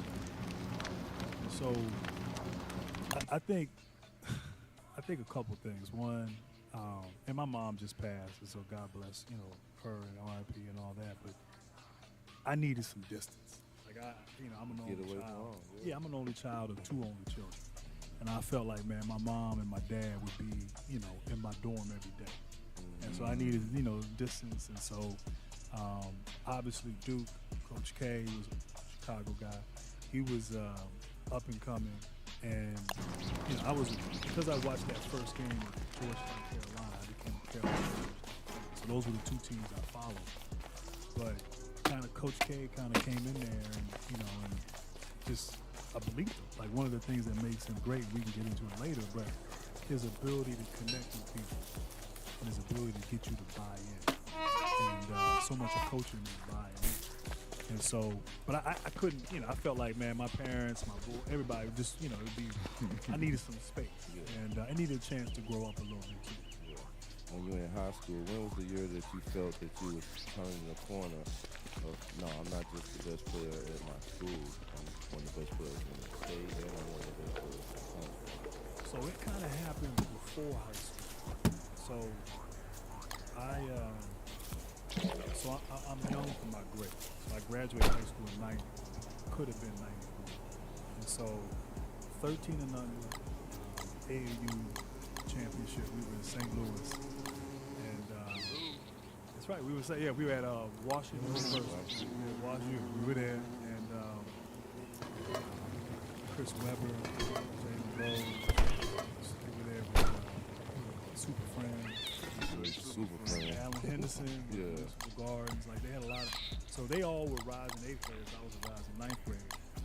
So we ended up winning the whole thing.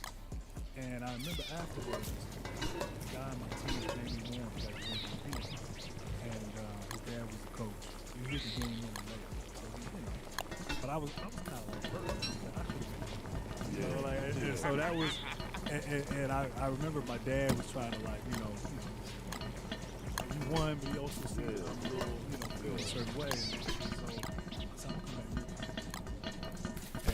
and so I think having that confidence against the best of my age now in high school, like kind of different.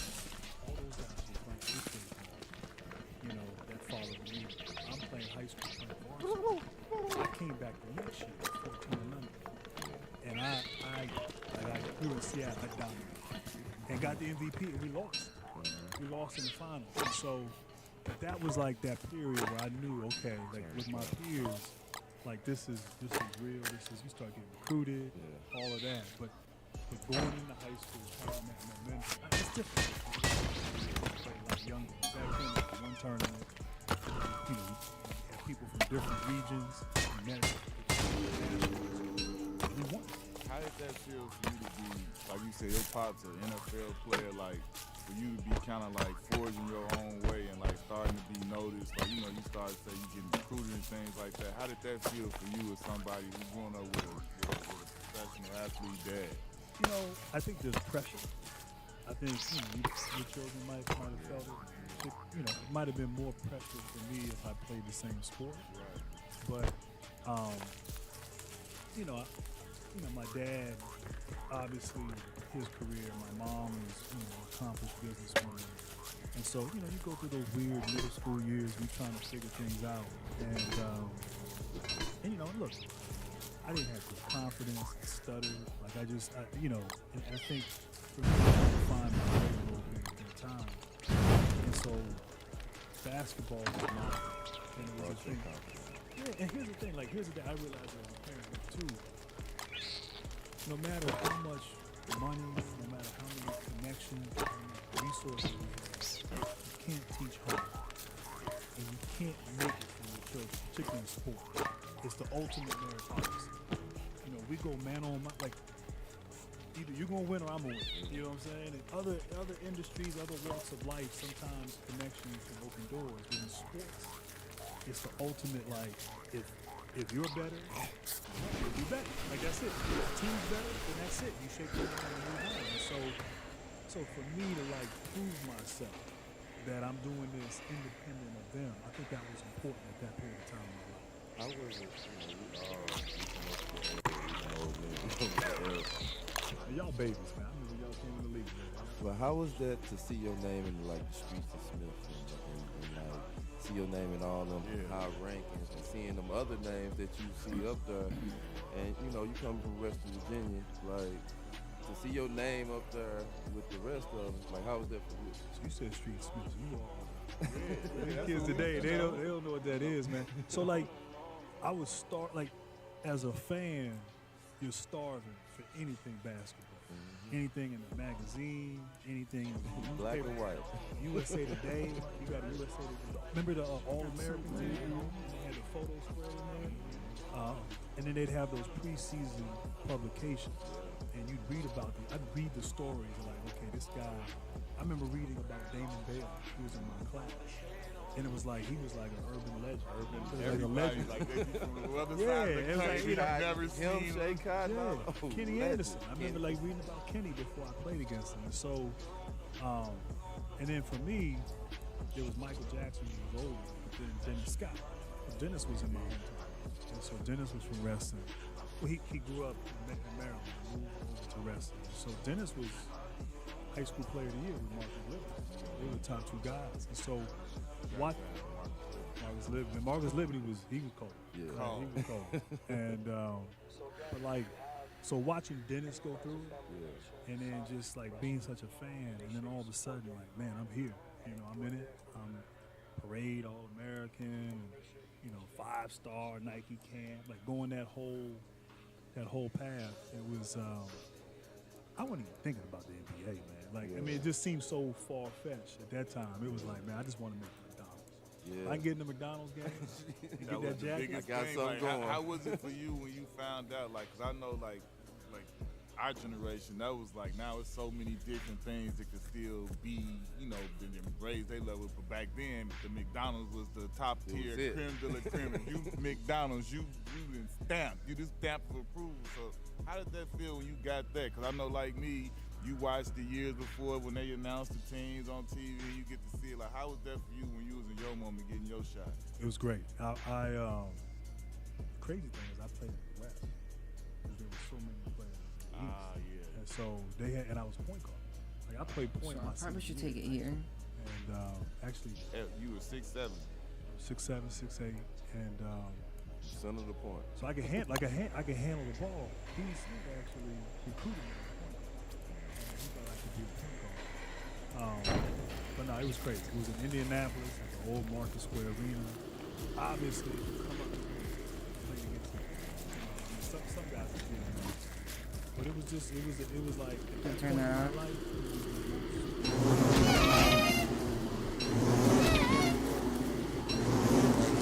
Ouchie. so my 5 schools.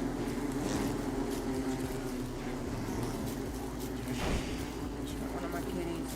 I was big Sean. Tall. Matter of fact, One of mine. I went up there on Fishin next weekend. And I met Ramil Robinson, Mark Hughes, got Demetrius Kayla, who was on that team. So I was a big Michigan fan. And, I probably wouldn't have played because the Fab Five was coming the next year eventually. But no, I was a Michigan fan. But it was Duke Carolina. It came down to Duke Carolina. And you know, and I think part of it too back then it was like that was what you saw. You know, Virginia, DC area, you saw Big East and you saw ACC. You didn't see a whole lot of Big Ten basketball. Now there's all the ESPN, all the Providence, everybody was up there. Did you do like a press conference or did you just announce? Nah, I just announced it. Yeah, we didn't. It was a press conference. So you just broke people, the whole UNC heart right there, that whole split. So let me tell you what happened. So I went to Duke. My first visit was Duke, and at that point, I'm still thinking of Carolina. Because you gotta understand, very hard anything that you Baby blue. everything, Carolina shoes, color shoes. So I go to Duke. We even go over one of the nights we party. And because the schools are just That close, yeah. they're so close. And I even young lady I reached out to her and she's that's what my head was in. But Damn it. something about the visit, something about Coach K, and something Ate my berries. I just bought it. So when I came back, I was like, I told my parents, Can't fertilize anything. like, visit the other schools. These kids coming too. You know, so these kids came to the house. No. We visit, see the kitchen, me and my dad going back and forth. Gotta give them nicknames. I gotta get kitty collars. And the next day, I was like, this is where I want to go. Now my dad, so the following weekend, we were supposed to go to Michigan. And Bo Schimbeck, he was going to AD, he was the coach. He was going to sit with my dad watching football. Michigan, Notre Dame. Rocking his smile. Had like 2 or 3 touchdowns. And Just so passed he 1, didn't speak to 2. me. He was like, man, you got it, man. Come on, man. Go to these visits. Like, but I just knew, like, this is where I wanted to be. So, anyway, it was Duke, Carolina. But Coach K, you know, he got it. You got that, and Coach K comes from the military background. Love hard, you work hard. You the start of this Duke era. And you have this squad, and, you know, nobody picked out of it. Nobody picked out to really go deep. How was that to start the era of Duke with that team? Gotta make some So, meatballs. the year before I arrived, my high school, senior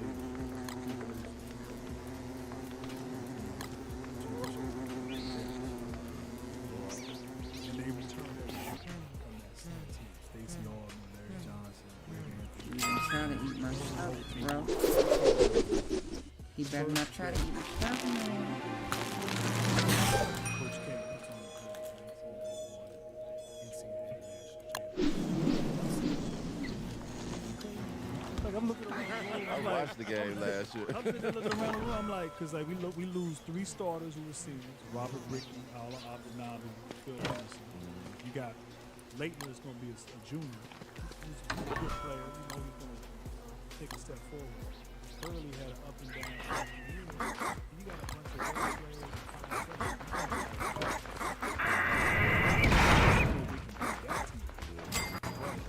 His leadership from the start that ball from day one.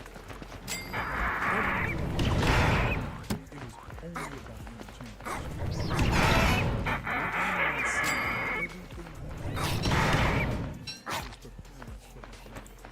And so we had 2 games in 3 days. We played Carolina on a Tuesday night and Carolina State, North Carolina State on Thursday. He would break it down like, this is what we're going to see in the tournament. Play on Saturday, and you got to bounce back emotionally and recover and recharge and play Monday. So everything was geared towards winning. And then just as the season kind of went along, we went through a bunch of stuff that year, but we just kind of peaked at the right time, you know. And then fate what happened. We ended up. How was it like going into that game? Like, y'all done got through this season, y'all done made some promise right before the game.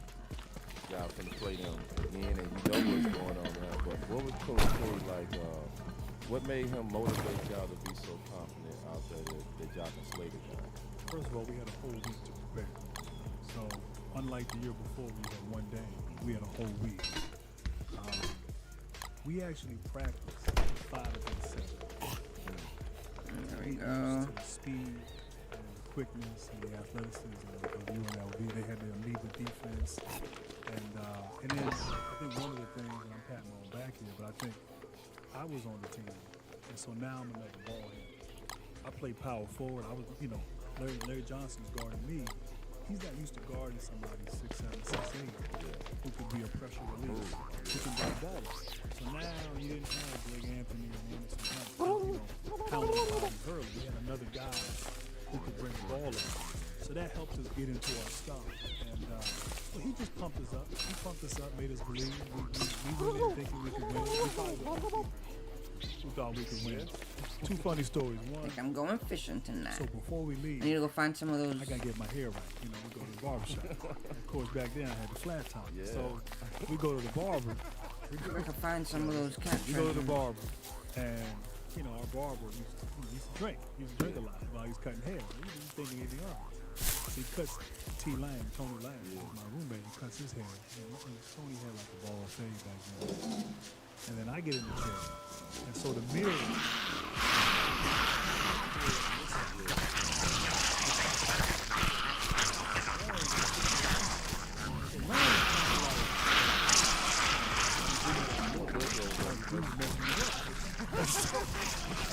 So anyway, I guess the alcohol, I don't know what happened, but when it's done, I'm mad. I'm like, hey, we're about to go to national TV with his head.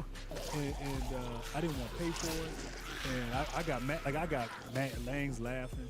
So anyway, we don't speak in the drive. He and I got in a fight when we got to the game. So I was like, I blamed him for not letting me know. And I'm thinking, and then the crazy thing is, this is shade. He said before the game, anything crazy, going bald, do something different than you normally do. Because I think, now I would just cut it down and ball it, but back then, this was 1991, it was a different time. So I go out in one of the most historic Final Fours and have some iconic moments with the worst, have bowl cut, flat top, the ball wasn't even.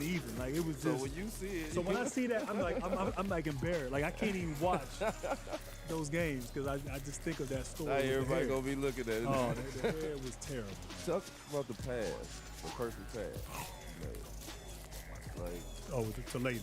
Yeah, how you think to make that throw again? That was on the money. One of the things we did every day was we do, you got it. Outlet, go do a layup, Thomas, jump shot. We have a partner, and it would progress to a baseball game. We did it every day.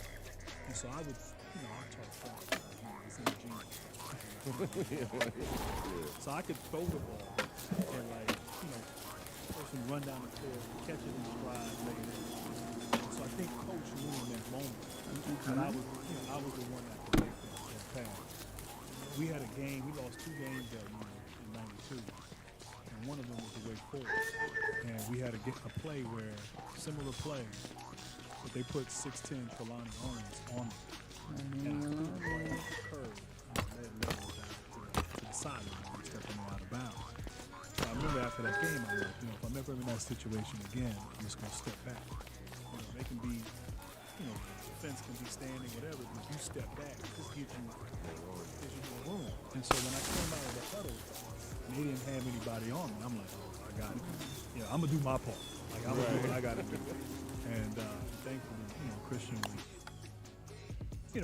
Christian gets, obviously there's a documentary on him. And, you look at his pro career, and it didn't quite pan out with the expectations, but he was as good of a college basketball player that I've ever seen. And I'm talking starting in 1982. I didn't see before that UCLA, Blue Outcenter, Green, all of that. But from the modern era, in terms of accomplishments, in terms of just stepping up to the challenge against Shaq. Every big game. Shaq's even said it before that Christian busted. Shaq, Larry Johnson, Lonzo. Christian was competitive. Christian brought it, and he had some, good players around him too. That helped. But he got it done. And we rode him those years. Like he was, and in that game, he didn't miss a shot. He was perfect from the field, free throw line, 30 points. And of course, he's gonna be shot.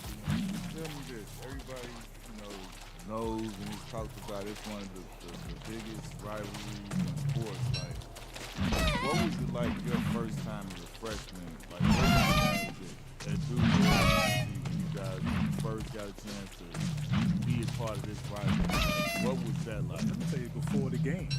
So we get down there. My guy. And I know that they were your final two schools, so it was probably something extra waiting for you. Oh, no question. So, I'm trying to think of like a rivalry. Yes, it's a like, snow I don't know, chester. Illinois. No, the Illinois. backpack does not provide light. So Tanjiro, But just like one the of his proximity. perks So is my thing since is, he's like, such a good having guy, growth, he's like in so Florida, like pure of heart. Florida. He has an inner light, We live here in like an Florida. infinite We inner light. understand what that rivalry is. But the So he has a schools are tiny 6, bit of 7 light miles around from him each other. at night. Like it's intense. Like to the point where you're in the cafeteria and Duke is the largest in Florida, in Durham. So you got somebody in the cafeteria, somebody at the bookstore, somebody who work there who will care a lot of things. Who's walking past you on your own campus. You know what I'm saying? So it's, I call it living with the enemy. And it probably goes both. And we were up and coming. Like we're more established now. We've had success, but it was all Carolina back then. But I Got a realized. quick scope on. So my guy, like one of my closest friends when I was in high school, Brian Reese. Brian Reese played for Carolina from New York. He played at Tollentine, regional archery from the Bronx. He had come down in high school to visit. I had gone up to New York, and so we had a good friendship. So freshman orientation, we go over to a party over at Carolina, and it's their freshman orientation. And so we're both at the party, and we didn't speak. And literally, we'd see each other out and about, and for 4 years didn't speak. And so that's what I'm saying. That's all of a sudden you kind of helicopter into this. I forgot how to write This gold unique nuggets. sort of like it's hard to describe it, but and it was to the point too when you went over there. You never went over there like alone. No, I'm just saying because something might happen. Like you know what I'm saying? Like it was always like that energy was there. We would choose. I'm just saying like you just always Touch me, bro. And, Break my hat. I don't want that kind of So smoke. we socialized, we'd be at parties, Sorry? but we never like connected. It was always we'd be in the same room. I will kill you guys. How was the atmosphere like walking in the I'm doing that. seeing how hype y'all fans was when you having the home games, and just seeing how crazy they fans was when you having the away games? You running up on me like How the that. town just changed. Right. It's y'all time to play. You know, I thought that's what college basketball was. And what I mean by that is the Cameron Crazies were crazy. They were creative, they were loud, it was a great environment for us to play in. It was a great environment, I think, for opposing teams. Y'all are competitive. If you went in there, so you come in there, you're gonna want to put up numbers. Like I did. Exactly. I'm sure you did. And so it and then when we went on the road, we felt it. You know what I'm saying? And so I just kind of thought like this was normal sort of college basketball energy.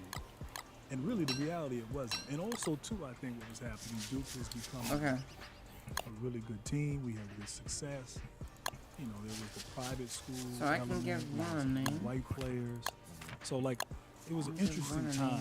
And then we beat UNLV, which was, an all-black team. We beat Michigan, the Fab Five. So there's sort of these cultural wars that were going on. How did that feel for you to be one of the, like you said, you talking about that time period, Duke was viewed as the white guys, and you one of the few better players. So how did that feel for you to be basically quote unquote from our culture, basically? Well, and I felt that. I experienced that as a fan. One with George. Why would I hit the wall instead of the bat that's right there? Is like Duke, or like DePaul. I don't have any dreadstone It's here. like more like both, like those schools, small private school, predominantly white institution. But to see, all black team with a strong black coach, I identified with that. and that was what I was drawn to. As a fan of the NBA, you know, the Lakers. Like I hated the Celtics. I hated the Celtics because Larry Bird and Kevin McHale, and they were good. Right. You know what I'm saying? And they were white. You know what I'm saying? And so I understand the sentiment. I do think though, when I was in it, I didn't realize what was happening. I didn't realize that this was going on. And what I mean by that is, you know, we were insulated. Like, I didn't read the newspaper. Like, you know, I mean, I might get to campus money to, like, you know, buy newspapers. And not that the newspaper would show it, but I think they kind of painted this picture of, like, good versus bad, white versus black. And I just think we were kind of oblivious.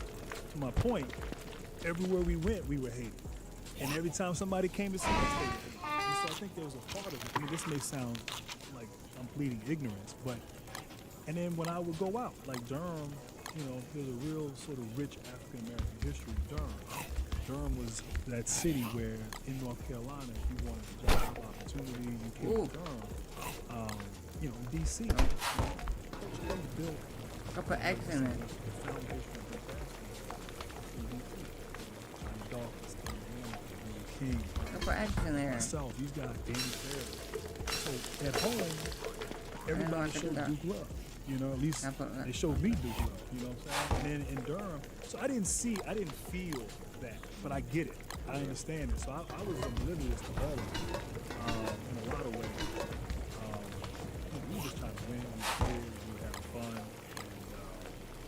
But I understand looking back at it now where that came from. One other thing before we move on, I want because I asked JJ this when we had JJ on there. When you were like going into Duke as a freshman, when you decided you wanted to do it, did you ever foresee, and I don't know if you see yourself this way, but I think the rest of the world, like now looking at like how great, how much success Duke has had, all these players, did you ever think like you would be one of the people, like if there was like a Mount Rushmore, you would be in there, like if all of these unbelievably great players, accomplishments, and all, obviously Coach K was above everything, but like amongst the players, like I felt like JJ one of them guys, like Yeah, no question. like how does that feel to be like one of those guys that's like really, I mean, you one of the, you know, the pioneers of it too, like the start of it, but like to be sit atop of something like that, you ever thought about that? Great question. You know, you went to DePaul for 2 years, and you went right out of high school.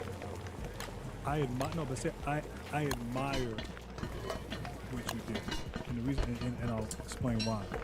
When I arrived at Duke, I didn't see what everybody saw. I knew I was a good player, but I did lack some confidence and belief. And I think basketball helped build that over time.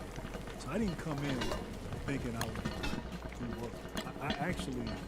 I needed to Nice.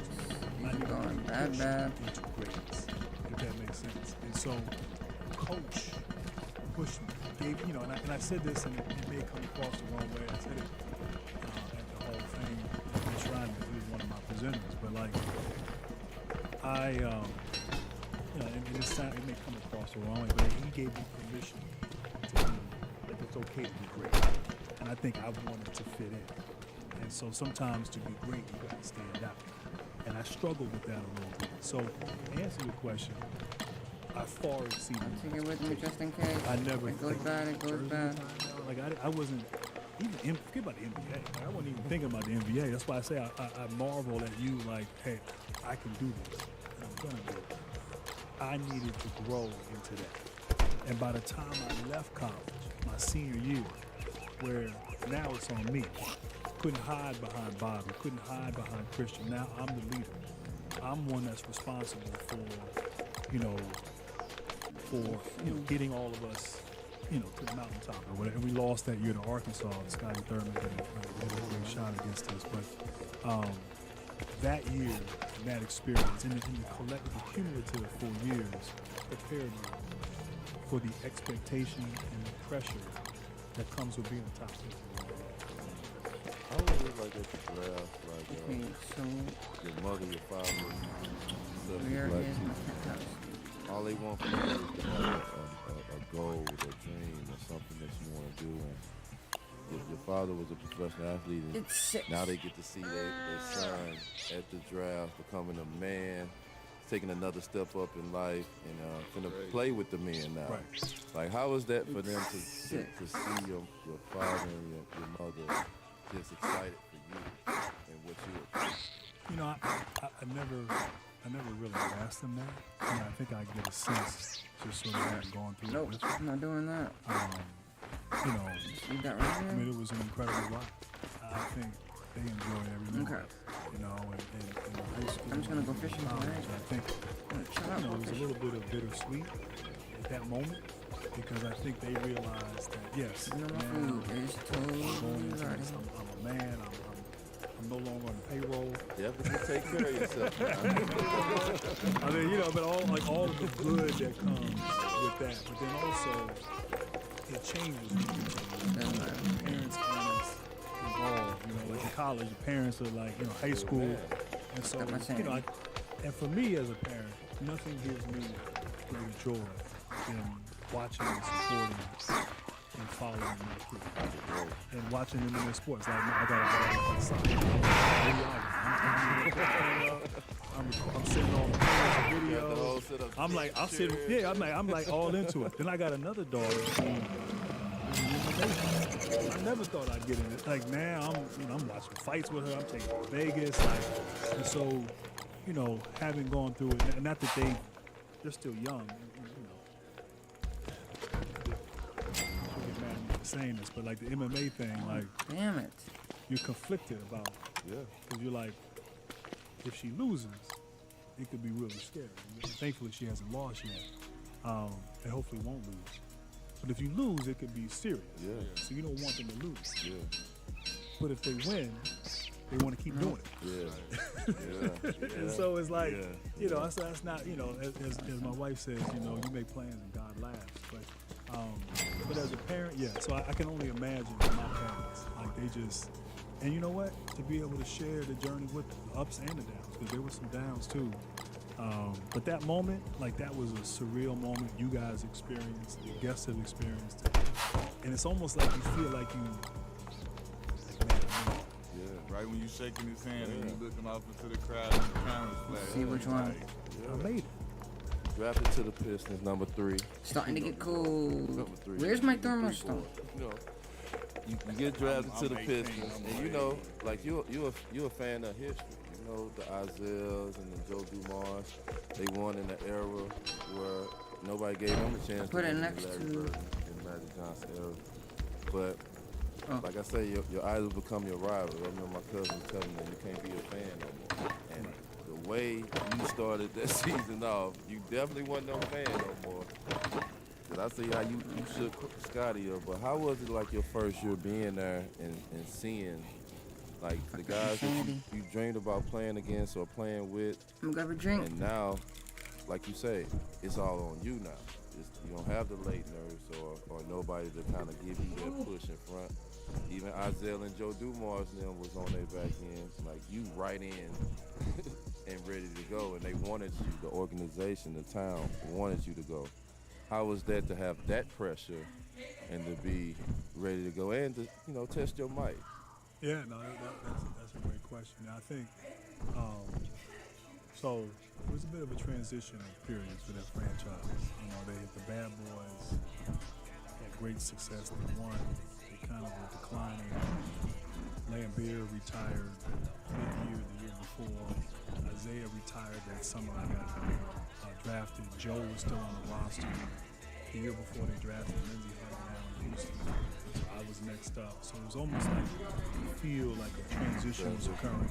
But the expectations weren't high at all. You know, the summer before I arrived in Detroit, I was down at Duke and I was playing pickup all the summer. And Quinn Snyder, who formerly coached recently at Utah, you know, he at that point had been an assistant to Larry Brown, Clippers. And so the pickup ball, he was like, oh man, like, you coming at me, bop. You know, you do the leg crossover, getting by people, but when you play in the game, You know, and so I'm doing like the magic. Steve Smith, when he handled this, he said, "Yeah, you can do it." And so I remember him saying, literally told me that maybe 2 weeks ago. So when I looked at it, I was like, it really started.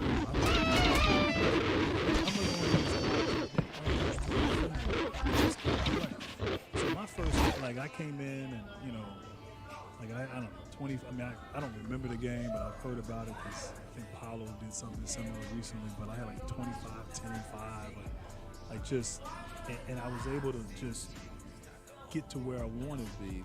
So I'm calling my boys, like, yo, man, league, man, it's overrated. Like, I feel about myself, you know what I'm saying, and all of that. But, you know, once they get a scouting report on them and they figure you out after 15 games, it got a little bit harder. But yeah, like I was ready. Like I was confident. I was assured who I was. I was ready for the moment. I embraced the challenge of being like the face or whatever. And it was crazy. It was a bit of a whirlwind. You know, Jordan had retired. I'm gonna get eaten by some And dogs. for whatever reason, a lot came my way. And so signed the food deals. You got me killed! Magazines, like everything was just happening really, really I got killed by some dogs! I hate you! All-star and fans though, like no rookie had ever led the league in votes. Man! So like how, like at that point you had to be like, damn. Yeah, no, I was. I mean, like I remember the PR guy there. Damn it! He was like, "Man, there's a chance that you may start an All-Star game. You need to start." Like, dude, I can't believe I've been there. Like, I'm saying, like not only start, you gonna need the whole joint. But I think a couple things. One, the league, the NBA, is a global marketing and public relations firm. Like, that's what they do. No matter who comes in, out like You don't care! and market their players Yeah. all over the world. We all can go all over the world, which we've done, and people know who we are because of our association with the league. And so, when there's, I call it fresh meat, but when there's young players coming in, they're gonna promote them. Yeah. I think the benefit I had was, in some ways, playing at Duke. Whether you liked Duke or you hated Duke, you saw Duke. And I remember before I left, Coach K's wife, Mrs. Krzyzewski, she told me, like, and I'm not saying the right numbers, but she said, like, of the 120 games. I love you, It's an Horace, air but up bottle that flavors ordinary water. Grant, but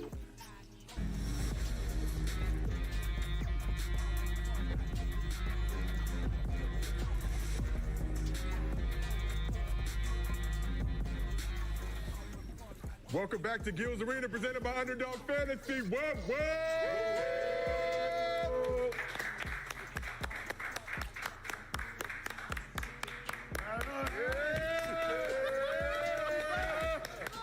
I ain't seen you. Where you been? Where y'all been? man. Oh, It was nighttime. I went and got my thing. we made it back to another Okay, Thursday. so okay. House was on the So way. they said they ain't seen you all week. They were starting to speculate. They was wondering. I was in the lab. Get the big ass greatness hat. You waiting for this motherfucker to get. You feel me? I missed y'all too, goddamn. You feel me? This is Gil's Arena, presented by Underdog Fantasy. We got the legend Gilbert Arenas here with us. What's happening? Yeah, you about to go do some dirt after this shit? Oh no, man. I mean, listen, it's war time. It's war time. I guess we all suited and booted. Got my fatigue. It's time. We got Brandon Jennings back with us. No violence. No violence. With a bulletproof vest on. It's dangerous in these streets, ladies and gentlemen. Rumor was, you know. Tough crowd. Rumor was it was coming in package. It's a tough crowd out here. Hostile territory. Okay, this is what comes with the territory. And we got Rashad McKay back here with us. The big ass greatness cap. Work. You got a little person in there with the heater ready to pop up. You know how we do. Men in black style, you know what I'm saying? Oh, what's the shirt say? Here for the work, man. The workshop. Yeah. Hey. Trademark. It's my new show, you know what I'm saying? We're gonna get it right for the men in the country. That's your new YouTube show. New YouTube.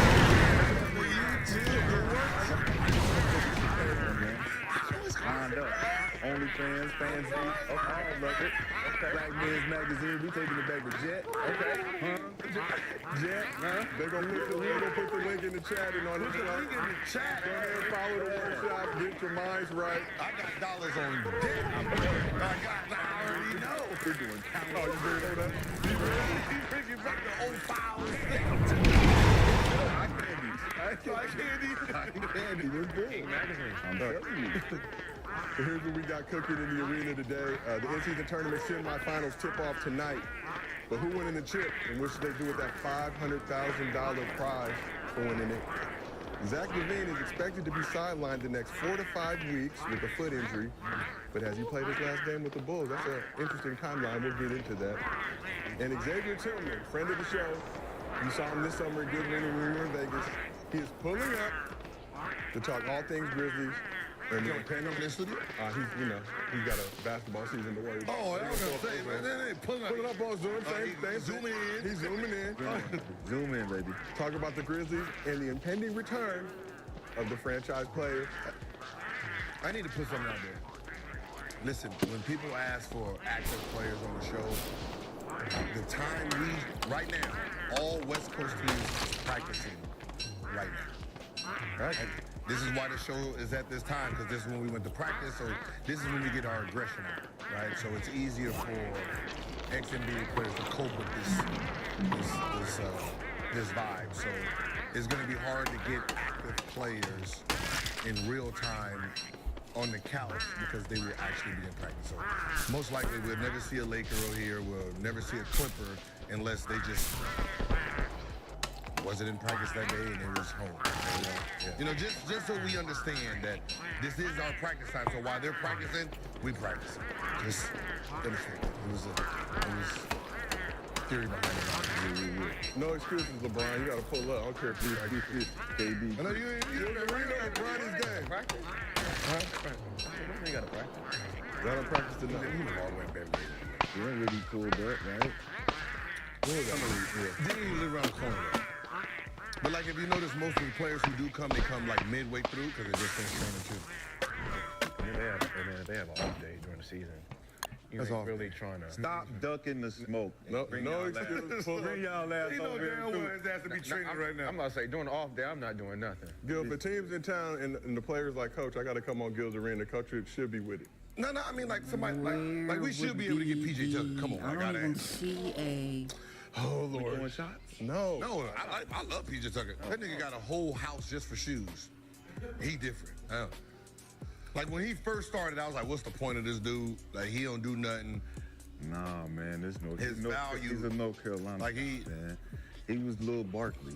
He was playing in North Carolina? Nah, he went to Texas, but he's from North Carolina, so we seen him like Now- he wasn't no hustle dude. He became that. Oh no, but he learned how to stick, and like his comment was like, there's not enough balls going around. He made no. I mean, he makes sense. Like someone has to sacrifice. Super Bowl. But I mean, for him, it ain't like he made the sacrifice more than he understood. Like they ain't got this. Yeah, I don't need. I ain't got to go out here and try They to. didn't bring me here to shoot. Yeah, man. They need me to defend, rebound. Be a good team guy. But like when people think about being an NBA player and why players stay on the team, like you got to look at somebody like PJ Tucker. There's a reason that James Harden keeps him close to him. Like there's no fluke. Like he trusts that dude 1,000%. Gil, I had them cut the AC in the crib. I'm already sweat. Oh, y'all. So it's gonna be a good show. Y'all trying to get active today. You know it's gonna be a good show when Gil starts sweating. Okay. Oh, okay. I'm trying to get activated today. He said no violence on the shirt. No, leave him alone. See? Yeah. This what my teachers look. You scrubbing This the is black how, off? Nah, this is how I get caught cheating right here. This is how you get caught cheating right here. Right? You got the white t-shirt. They go ahead lay right here. They already beating the black off you, Gil. And the show ain't even started. Damn. Joe Jackson. No, I'm just kidding. But as always, shows brought to you by Underdog Fantasy. If you want to get down with Underdog Fantasy, use promo code GIL. Download the app. Then use promo code GIL. They'll match your first deposit up to $100. Get these pick'ems going. I've been riding the heater. Joker came through for me, even though he was about 8 for 50 last night. Nonetheless, nonetheless, he came through, got me a nice little bag. I can start this holiday season off right. Michael Porter, man. Hit him, what? I don't even like talking like that about players. But God damn it, y'all be pissing me off. Fucking 0.5 and shit, man. All I need is a fucking bucket, bro. Hey, that 0.5 will really... All I need is a fucking rebound, bro. What y'all doing? And as always, we do mostly fans at the end of every show. If you drop a good question with your Underdog Fantasy username and we use it on the show, we will give you a $50 bonus. Use your Underdog Fantasy account. If you send a video to mostlyfansguild@gmail.com and we use that video on the show, we will give you a $100 bonus. And if you can't watch the show live with us, we got audio versions available on Spotify, Apple, wherever you get your podcast from. So look, we started the show off the same way, and we're gonna keep doing that because we got our first annual Gills Arena Shootout popping off January 20th, 2024. We have our open tryout at the District in Chatsworth, December 16th, 2023. If you can't make it to Chatsworth, if you're a fan of the show, go to the Gills Arena Discord page. You can sign up. We're giving 2 lucky fans an opportunity to participate in the competition as well. But you got to be there December 16th, 9 a.m. Get there early.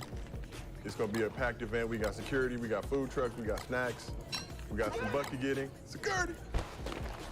And if you qualify, our 16 top finishers at the tryout and our 2 Discord fan winners will compete against our Gills Arena crew and our 2 celebrity creators for a $100,000 winner-take-all competition January 20th, 2024.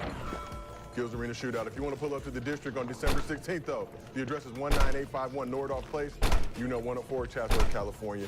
Get your minds right. Game tight. Shot. I see you already got the ball going. I mean, don't leave my side. It don't leave your side, but you sat on the couch without it. Yep. So it was gone. It found itself It came back off. right where it needed to be. What that mean? Nothing. You want Not a to damn thing. You're not winning. find out? Huh? You wanna find out? Yeah, I want to. Yeah. Yeah. You ducked the smoke last time. It's just one guy I had to obliterate. I was shooting at the I only had to obliterate one of you. Come on, man. Only I'm had not to sleeping. obliterate The one slam of ball? you. Come on. Only had to obliterate one. We're not bringing up Vegas. We've been in 2 gyms since then. We've been in 2 gyms. Yeah, since then. Raleigh Park? We've been in 2 different gyms since then. Tacoma and Raleigh? We've been in 2 different gyms since then, and I haven't heard a goddamn word from you. What? Oh, wow. I've been ready both gyms, though. I ain't know all this. I ain't know all this. You ain't paying attention. I had to play against a little kid. That's just like, hey, we I be in seen it practice. warm up. You see, We be in practice. I had to play against a little kid. Get it warm. You see, I came in there already heated. In practice, they don't be paying attention. Who's paying attention, right? I know my score. I know how many you made. I know how many I made. So you still gonna roll with that slam ball contest? I'm not. I'm rolling with whatever. No, I'm asking. No, I'm tired. No, because now we got a real competition. Okay. Competition. Okay. All right. We can walk up these stairs. If there's a little wooden basket over there, we shooting this little ball into that basket, and you motherfuckers lose 10-1. Guess what happened? I whooped your ass. Let me see your form. Huh? Let me see your form. I don't got no form. Let me see your form. I don't got no form. What you got? Cha-ching. Hey, this is why you don't let no one win nothing. Nah. Take everything serious because you got people like that. That if they win, it's over. It's absolutely don't ever lose. Please. Let's get into this show. It's a lovely Thursday. Hey, formless. I like it. Everybody know my form. You gotta go back. Hey, one December thing I 16th, got. that's next week. Oh, yeah. I don't need no form. Long as Next they go Saturday. I'm prepared to leave here to go straight to the. Yeah, we went to shit second time today. Man. So let's get Wait, y'all gonna participate too? We in it. No, I'm just saying I'm prepared all day. We in the shooting thing, right? Yeah. Nah, we're not in that one. We automatically in January 20th, so we don't we have could just show up. I'm going out there to. I'm going in. I'm going. Yeah. Let it be known. You know. But if he want to do some side, know. you know what I'm saying? You know. If he want to do that, If you want to do some side shit, I know why they give it 16th, but if you want to try out, Yeah, you want to try. You want to have to try out. you know, we got some extra money on the side. Let's remember why we having this competition in the first place. All right. All right. Let us remember. Like, you forget? Did you forget? Like, So you gonna get your smooth over now. did you That was a forget? good one. Did you I forget? can't get mad. Oh, hell no. We gotta have a motherfucking trial, right? Yeah. Why are we even doing this? It started with you. We doing this because, I you didn't like know. my L. I didn't like my L. All right. We here for that. So when you ready to line up, Yeah, for sure. The 16th, I'll be there. Let's get into this lovely show. Enough with the trash talk into Bobby. NBA draft may be undergoing some changes sooner than later. Adam Silver appeared on Sirius XM NBA radio recently, discussed his vision for the future of the draft. To me, it essentially seems like a no-brainer. I just, again, you know, there's so much interest in these players. There's such a large global pool of them. And the other advantage to go to moving the second round to a separate night, this gives more time for, you know, the announcers, like you guys, the media, to have a better understanding who those players are, a little bit more time between picks to talk about who they are and why they make sense for those teams. Also, maybe even more importantly, gives our general managers the opportunity to reset after the first round and say, all right, this is where we stand. We got this player we were hoping to get. We didn't get that player. Let's reassess what our needs are. Maybe there's been some surprises in the first round. Take a fresh look at those pool of players going into the second night. So I'm hoping to get there actually for this season, for this June, and move the second round to its own night. Adam Silver wants the NBA draft to be 2 nights, 1 night for the first round, 1 night for the second round. How do y'all feel about the draft trying to expand to 2 nights? That's stupid as fuck. We're trying to get back in the NBA. everything we want to say. Just go with everything we want to say. Let him say it first. Go ahead, go. Say it again. Listen, that shit sound cool, but we watched the first 30 good play. Nobody's coming back to see the weak second round. Now, Adam Silver, look, I'm gonna help you one more time, all right? I know, you know, we had some meetings back when I pulled out that thing. I get it. But I'm gonna help you on this one. Fuck 2 nights, just do 1 big night, but invite everybody who's supposed to be drafted to the green room. Trust me, when motherfuckers don't get drafted where they thought they was gonna get drafted, you're gonna hear a bunch of, oh, hell no. That's what you want. Make it reality TV. Mic everybody up who's supposed to get drafted and have them bring their family and friends so people who don't get drafted, you get to see it in real time, because I can tell you this. When I got picked 31, if I was mic'd up and had a camera in front of me, trust me, goddamn it wouldn't. Was you there? No, hell no. They lucky, because there wouldn't have been no pick number 32, 33, 34. It wouldn't have been none of that. I'd have got him. Give me the motherfucker mic. What the fuck is wrong with y'all? Players and teams out there. Who is these people? Who is Raul Lopez? Who is that? Where he come from? Come on. Huh? Don't do this. Where these people at? Raul Lopez. Yeah, Raul Lopez. He come from Spain, look like a model. He don't play basketball. I'm rolling. Drop the mic, got the fuck off. I'm rolling. That's some yay shit. You like it, Ryan? Come on, The man. draft ain't got no love for Gilbert Arenas. Let me do. Let me do. Shit. Gil, what did you do on draft night? Cry. Where was you at? The crib? I was at my crib. I was like, all right, let me go ahead and sit there, enjoy my work ethic for myself. What was your agent telling you about? He said anywhere from like 14. He said the best, like 14. 18 to Portland, no later than 25. But that make you feel good when you hear 14, because you're like, You know, like 14. got a good like, chance at 14. You know, but we know realistically, like, you know, everybody got to get picked the way they were supposed to. Position right? and all that. Yeah. So it's like 14, 18, 25. Those are my 3 things. So after 25, I took my chain off. Oh, yeah. Threw that bitch out the window. I mean, it was cubic, so I didn't really have to.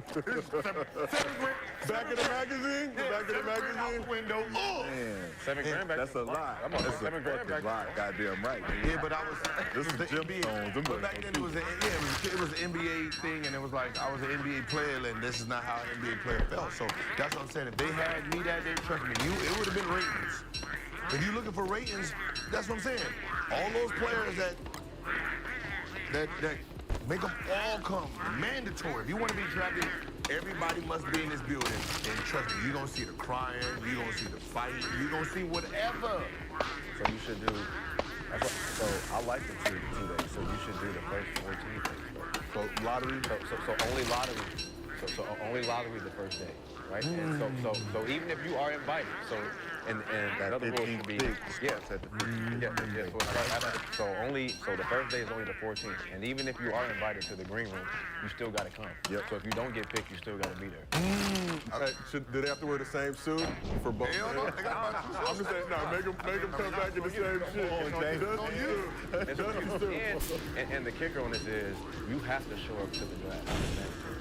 So if you don't come, you don't get drafted. So you have like that too. I like that because now you get everybody who was lied to by their representation. Tell you a first rounder. But media access. But the agents got to be right there with them. They got to stay right family, everything. Everybody in the green room. If you don't get picked, we sit there. All right, well, tomorrow. Tomorrow. It's always tomorrow. And then tomorrow's no green room there. Everybody just sitting there like at a war show. Waiting for it. Now they got to expand. Now that makes sense. Now you expand the lottery. Now people really get to go into detail what this player's like, what this. Now you give teams more time to make their decision. You expand. Right, instead of what was it a minute? Yep. No, it's what, like No. It's like 2 minutes. First round is 5, right? Second round is 2. 5 minutes? Yeah, put it in 10 minutes. Put it in 10 minutes. Yeah. Put it. Every 10 minutes you go through, then that means that gives them 10 minutes to talk about this player or the possible players that should be drafted. Top 20 kids get invited to the green room. Yeah. Top 20. It used to be 15 in the NFL back in the And day. you should let you shouldn't, to be honest, I know it's the NBA draft. I know it's NBA draft. There shouldn't be any NBA representatives talking about this. It should be college personnel, because that's the only one who actually knows their game. I'm gonna tell you right now, there's no NBA TNT analysts, unless they do college basketball too. They don't know. I don't like.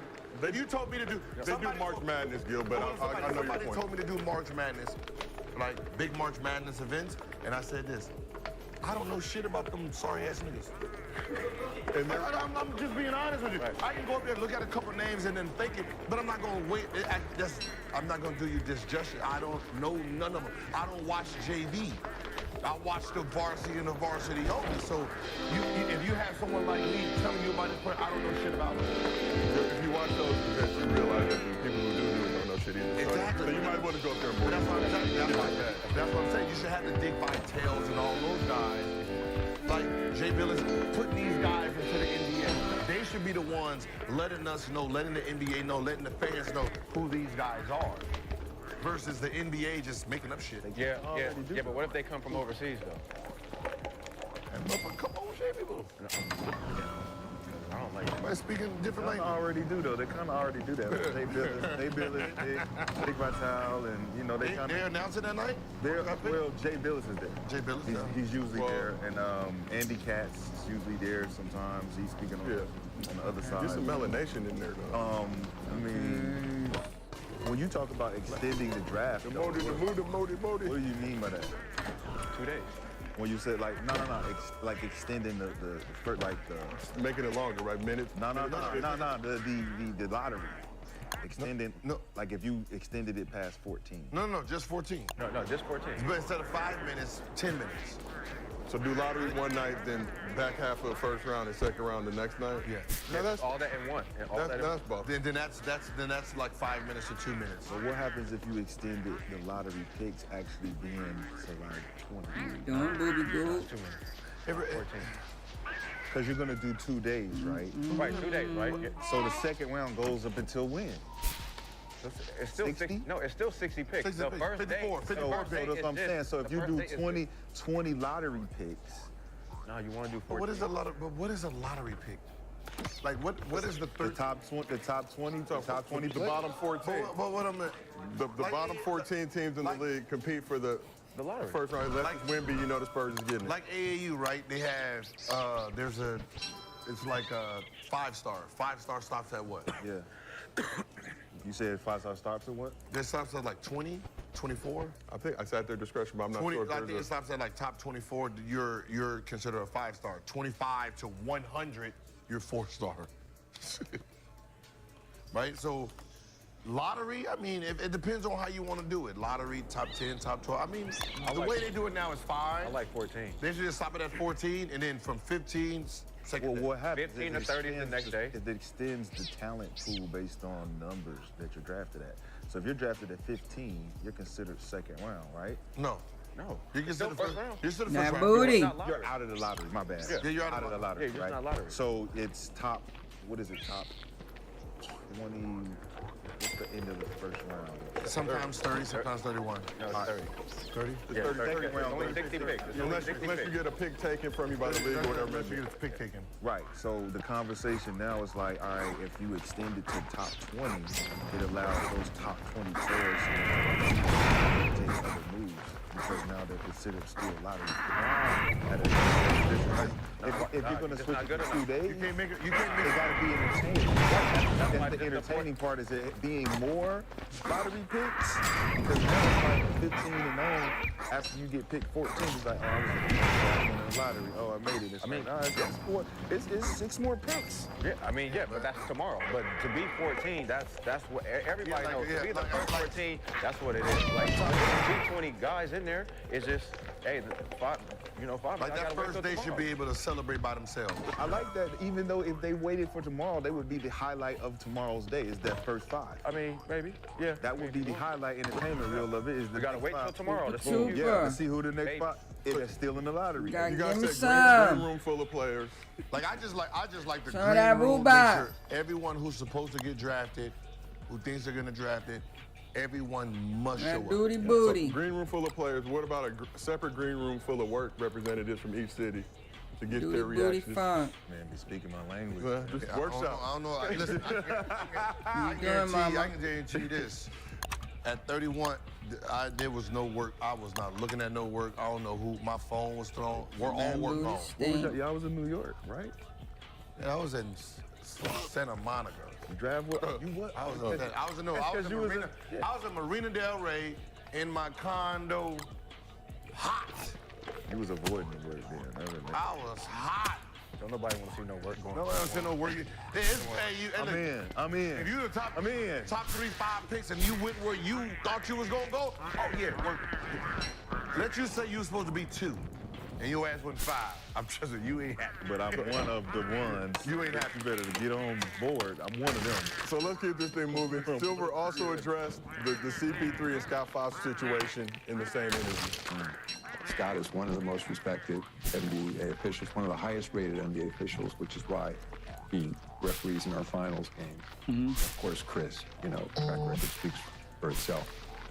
The way you handle that, at least the way we tried to handle that, talk to both of them and say the expectation is you're going to be professional and deal, privately with the two of them and just say, this is guys, whatever the bad blood is between you two, you don't have to be friends, but you got to both go out and do your jobs. And so that's my expectation going forward. I mean, that really sounds like anybody in any worse situation. But in this clip, Silver says the league has spoken with both CP3 and Scott Foster. But after the Warriors went over the Blazers on Wednesday night, CP3 was a little confused by the commissioner's comments. He said he talked to us? Yeah. Nah. He said there's been talks. Nah, ain't nobody called me since all that happened. Did you expect? No, the league, yeah, I mean, usually sometimes they'll call, interview you, something like that. Ain't nobody texted, called, or nothing since it happened. So. Did you actually see what the comments he made? Yeah, I got a family. I got a whole family. So when you saw them, what was your reaction when you saw that? You're like, I don't know. I haven't talked to Adam, Byron, nobody, you know what I mean? I talked to Byron, but I had to call him.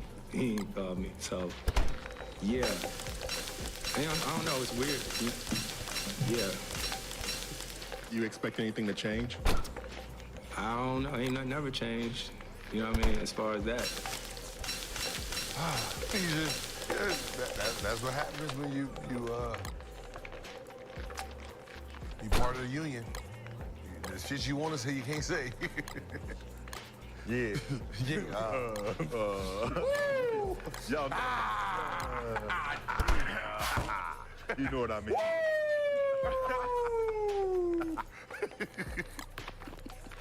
We understand what you. We got it. Trust us. We get it. We get it. You the translator, nigga. Yeah, can y'all translate this for me? The motherfucker said, this motherfucker right here. This is come on, beat his motherfucking ass when I see it. I know this. This motherfucker. The translator basically saying,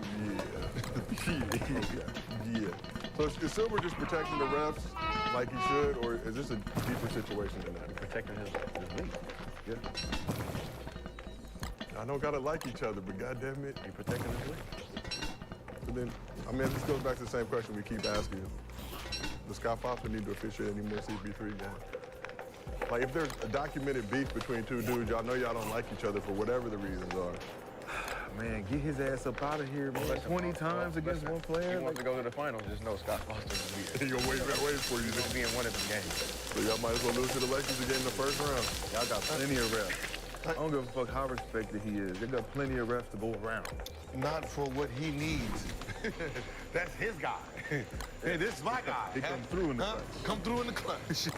Tony was my guy. The business, and for the business itself, this guy is good. He's really good. You know, for the business itself, for this player, unfortunately, that's what it is. Here's the problem, because I already know the answer, but we're gonna throw it out there. We know that you're not gonna do nothing to Scott Foster for CP3, right?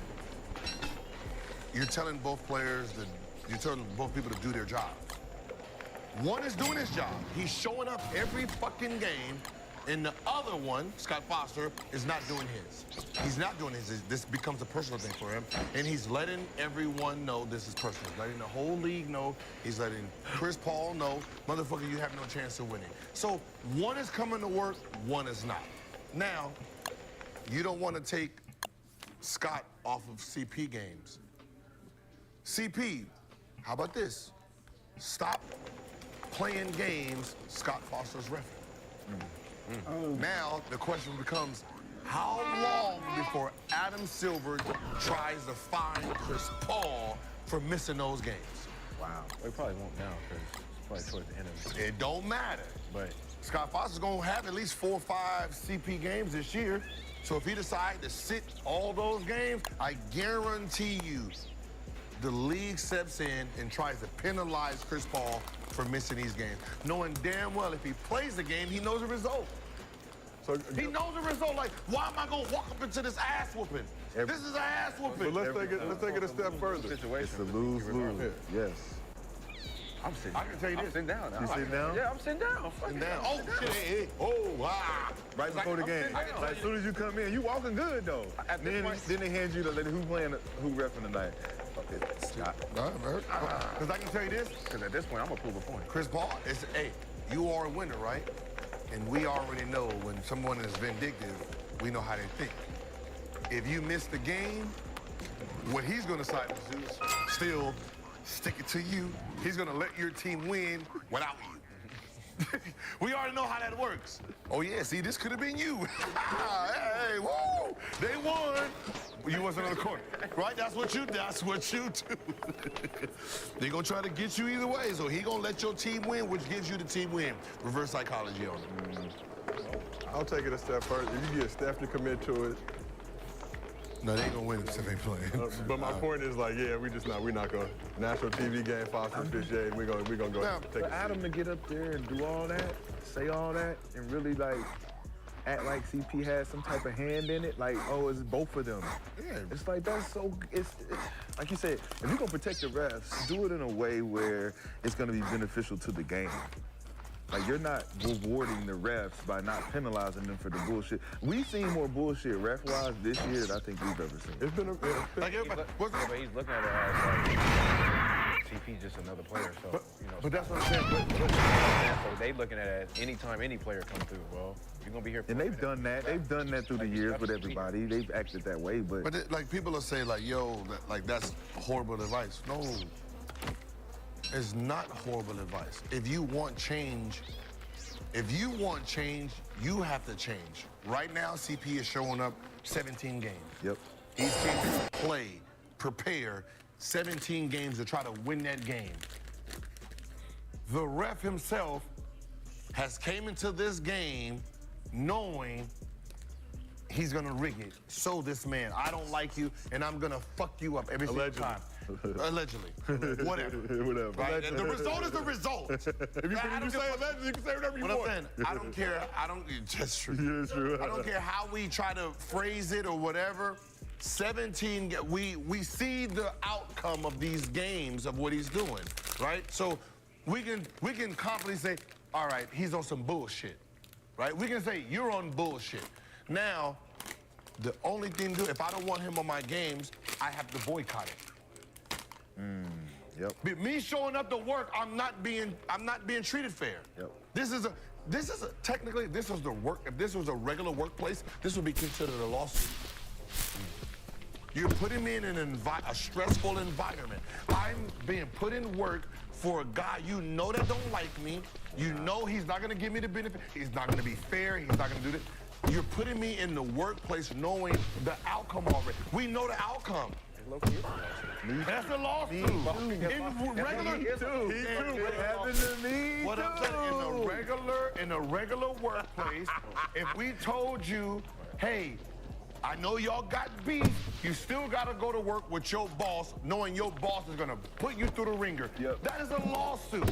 But because he's a professional athlete, go and take your loss with your team. Wow. Fuck you and your feelings is what this is. What you're saying is when I'm saying is, see, Pete, every time you see Scott Foster's name, you make it a point. Hey, I'm hurt. Load management. See y'all tomorrow. Load management. I'll see you tomorrow. See y'all tomorrow.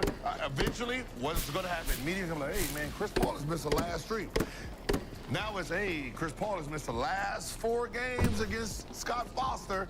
Then then Adam Silver's going to be like, all right, we're going to see this next one. He misses the next one, they're going to call, hey, if he misses another game with Scott Foster, we're going to fine him. We're going to suspend him. Of course you're going to do that shit. Damn.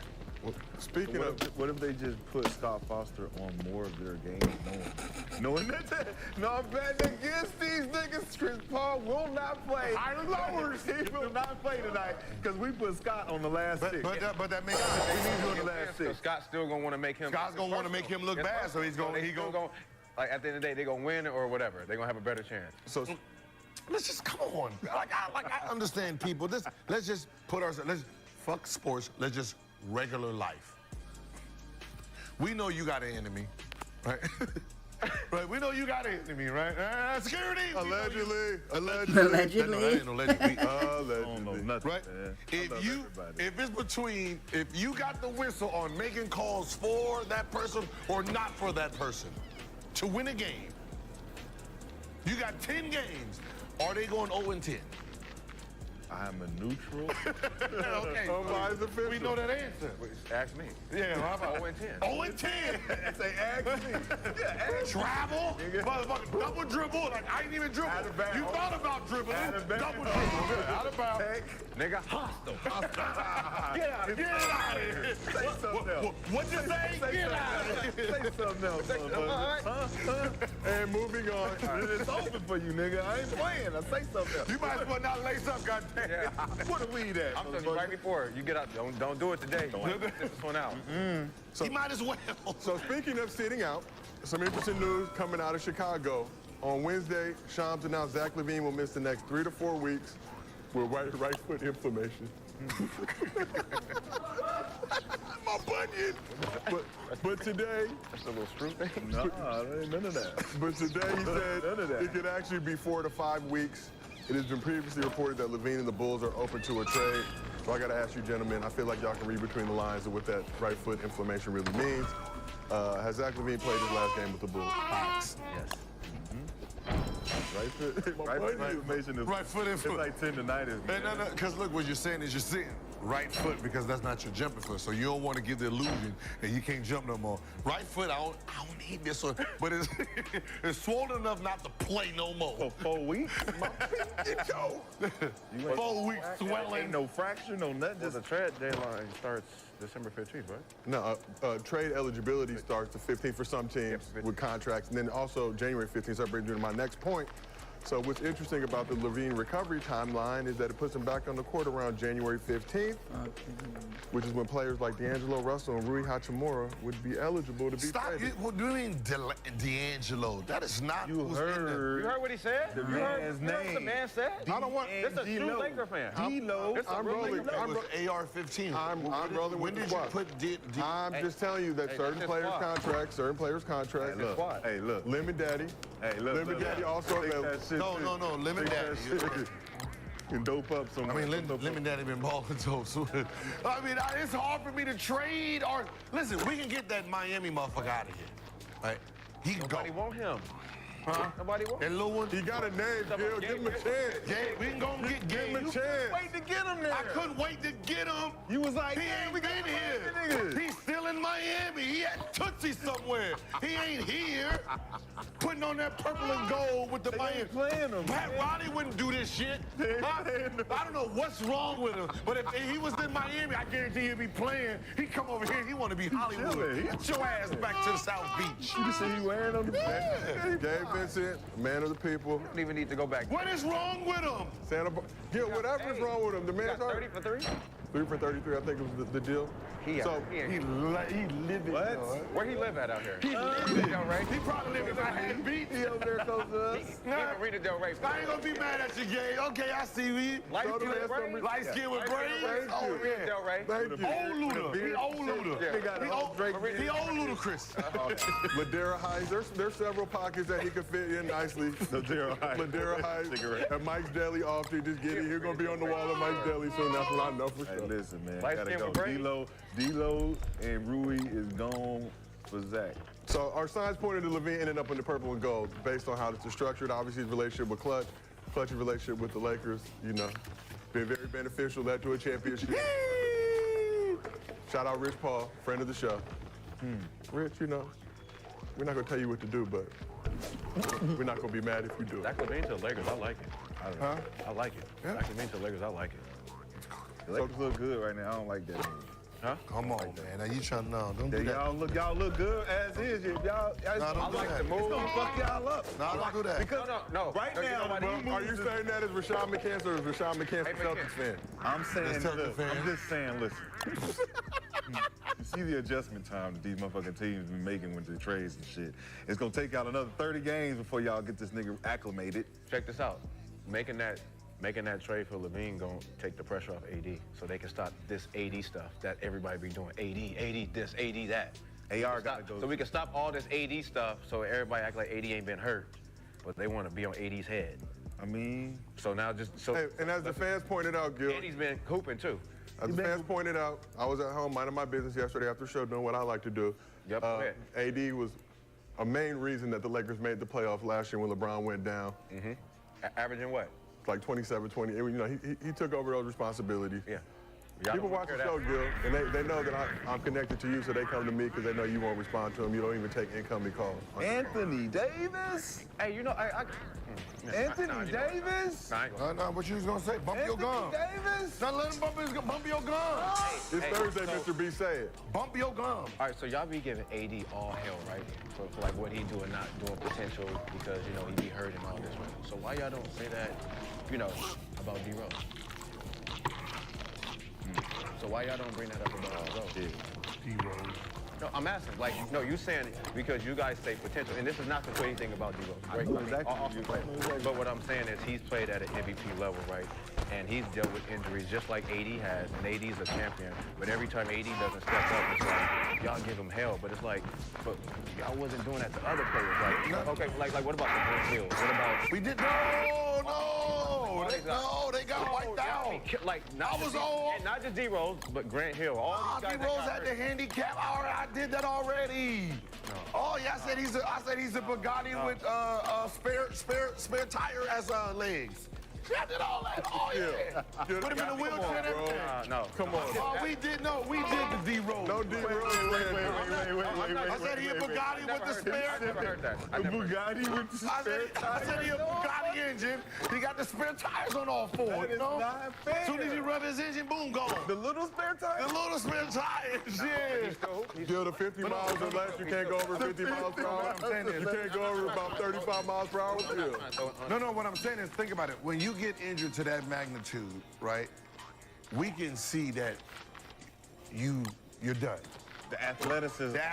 We know D Rose wasn't going to be back to where he was. He was coming back, kept getting hurt, right? AD will never get back to. Like, What did he? Did AD hurt what? New Orleans. His stomach muscle. New Orleans. He hurt a thigh bone, right? I don't even know if we got bones in the thigh.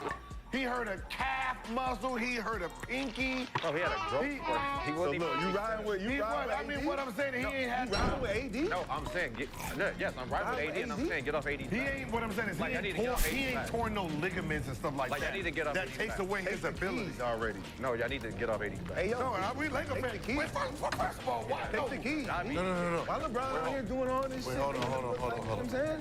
He want to go to sleep. LeBron want to go to sleep. This is double A. LeBron want to go to fucking sleep. This nigga keep waking him up in the middle of the night. Hey.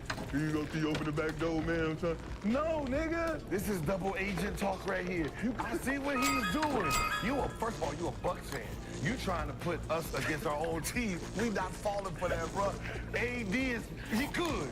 Like, I'm going, you right. AD good. D-Lo good. Rui, Japanese, Hashimori, good. Good. You stick with your fucking sorry ass Boston team. You stick with them. Don't. I was asking a question. The question yesterday, the energy was so crazy. 80 good. And I didn't like that. You right, 80 good. So I had to bring up other players that's been hurt. That's just like, wait, hold on. They don't like y'all love the Lakers, but y'all be on AD's head. Knick-knack. Kawhi get a Literally, like, crazy pass. Knick-knack. He gets a crazy pass. All these players get. All these players, we ain't talk shit about Kawhi. None of these other players that have been hurt that hasn't still tough. PG They put a whole rule in. PG too. PG, Kawhi. They put a whole rule in because of them. He said it wasn't because of Well, AD wore a tough crowd, so that's why I'm rolling. Oh, we know that. He wore a tough crowd? We know that. That's how I get. That's why he been playing this whole season. He got the tough crowd and he been playing. That's why he been playing. Hostile territory. Back off. I seen him coming through the airport one day with a tough crowd shirt, so watch out, man. That's what the energy you doing. All right, we doing that. That's what the energy. Yeah, bro, watch out, bro. All right, so we got to shut this down a little bit early. We got a very special guest pulling up to the arena, and he is ready to go right now. Take time out of his day to come join us. Friend of the program. We first linked up with him in Vegas. Man of the people, entering his fourth season with the Grizzlies out of Michigan State. Xavier Tillman, welcome back, and we appreciate you pulling out. What up, man? Okay, we got the Grizzlies in the background. We got the Grizzlies in the background. And he in the arena. See, like Gil said. Yeah, we just finished up, yeah. So, Xavier, you've been working your way back from a left knee injury. First and foremost, we got to know how you feeling right now. Oh, I'm straight. Yeah, they got me right. I had to take a couple shots in my knee, but I'm good now. I'm back. Man, them shots. I've been there, done that, man. Yeah, nah, I'm not a fan of needles, man. It wasn't nearly as bad as I thought it was gonna be. But leading up into it, I asked my wife. I said, "Can you come with me?" I said, "Can you come with me?" She's like, "Yeah, I'll be there." But it was cool. Nah, I feel great now. I'm good. So let's talk a little bit about the Grizzlies right now. 6-14. Obviously, the team isn't whole. We already know what's going down. We're waiting for 12 to come back. But what's the move been like in this first quarter of the season for the squad? So interesting. The mood has been so, like, up and down and up and down. Like, at the very beginning in training camp, you know, Ja's in there with us and we're competing and stuff like that. And you forget that he's suspended because you're in the mix, right? He's in the mix. He's doing drills. We're going back and forth, you know, winning games against each other in the scrimmages. And we're like, oh, man, we're going to be nice. And then we get started. We're like, hey, where he at? We're like, oh, yeah, he came up to the game. So we're like, oh, shoot, okay. And then actually right after training camp, that's when Steve-O had announced, or after preseason, Steve-O had announced that like he cannot play on his on his knee. So then that was like, oh man. So now we don't have Steve-O. You know, for sure we don't got Ja. And then we need BC maybe this year, but Achilles you really don't want to play with. You want to make sure that you're back all the way. So yeah, it's definitely been up and down. Like we've had our moments when we lost a couple of games and the spirits was actually up because we're like, hey, like we gonna figure it out. But then we had some we lost like too many in a row to where we're like, golly, bro, like something gotta shake. So it's definitely been up and down for sure. We're trending though. We're trending in the right direction. I think we're like 3 out of 4. It's not 3 out of 4, but 3-1 in our last 4 games. So we're trending in the right direction. We talked to you about in Vegas about you guys gonna have some early struggles just because you lost 12 early on. It was something that you didn't really disagree with, or you didn't agree with per se. But as you see you guys' struggles early, it doesn't look like the struggles have anything to do with the team chemistry. It's just more of the things that you guys lack from your stars that would have made up for a lot of the things that you guys need in big games or close games, things like that, where you need a facilitator like Ja to come through and make a play or offensive rebound from Steve-O or something like that. But I think that's where you make up the ground for that. I think your mentality and the way that you play can make up for Steve-O's absence. But like, what's that energy like trying to make up for what you're losing?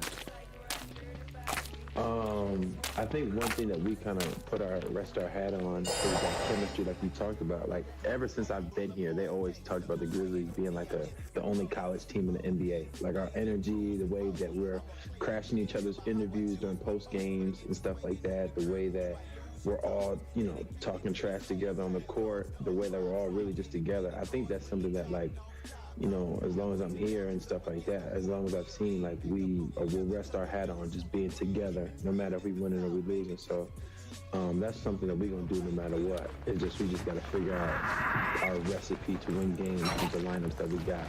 But Rashad, what's up with the hat, though? I didn't see what's up with the hat. Why is,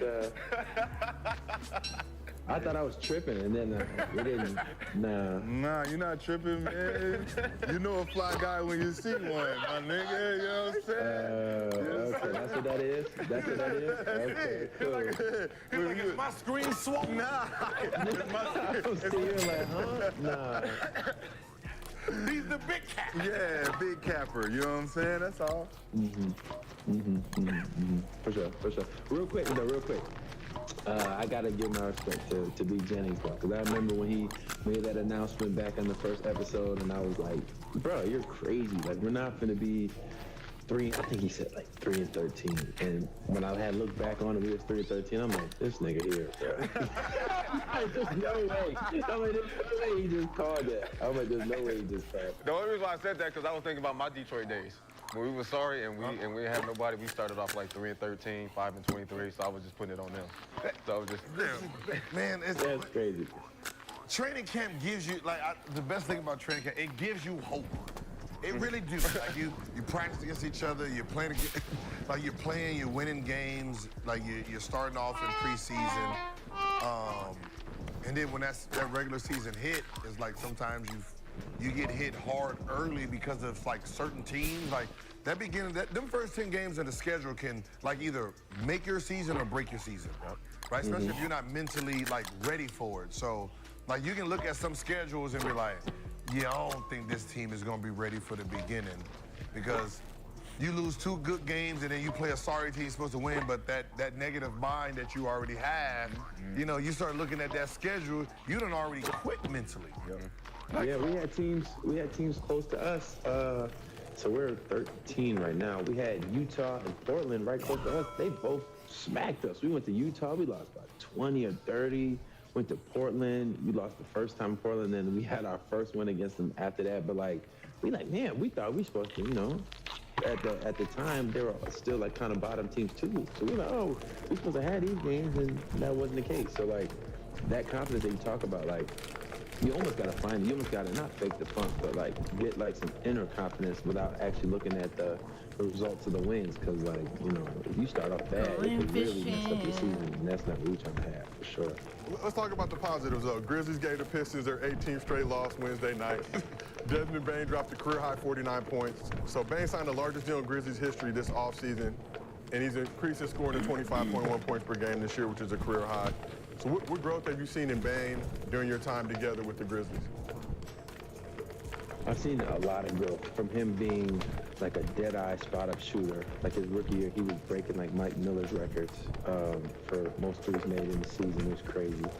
And then his second year, it was like from spot-up to now, he's hitting pull-ups, a couple of nice finishes around the rim, but really just like if you got him off the three-point line, he'll stop on a dime and he'll hit a mid-range like it's nothing.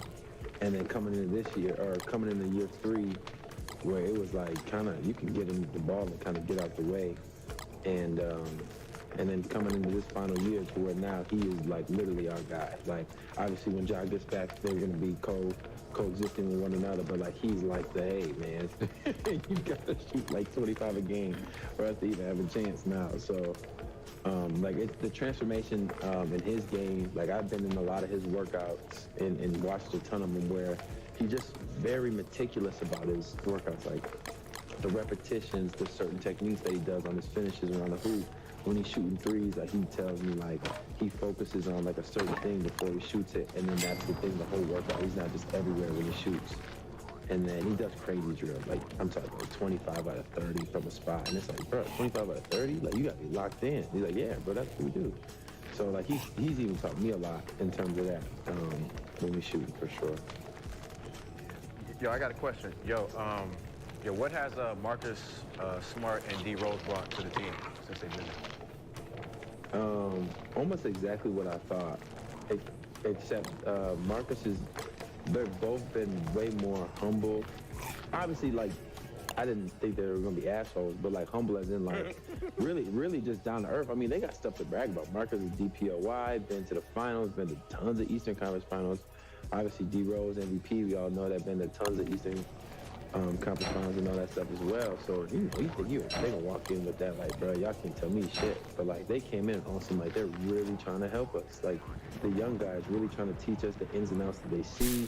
Their positivity is crazy. Like they're always like trying to uplift us instead of like trying to cheer us out and stuff like that. So I mean, it was different because I didn't know what to expect when they got here, but their energy has been very, very positive, and they've been very helpful in terms of how to be a pro. Like D-Rose has this routine that he does each and every day where it's meticulous, and he don't need no trainer to tell him to do it or no coach to tell him to do it. Like, he's on it. So he's teaching a lot of the young guys how to like find your routine and stick to it. Like you don't need somebody to tell you and hold your hand. Like that's how you be a pro.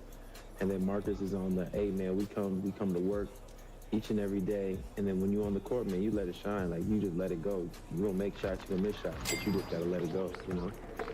So we saw a clip recently. Marcus Smart, brought the whole bench together, appeared to be trying to fire everybody up, motivate everybody. Can you share a little bit about what he was saying? Whatever you feel comfortable with. We don't like to ever blow up somebody else's spot, but just a little bit about what Marcus Smart said to the team in that moment.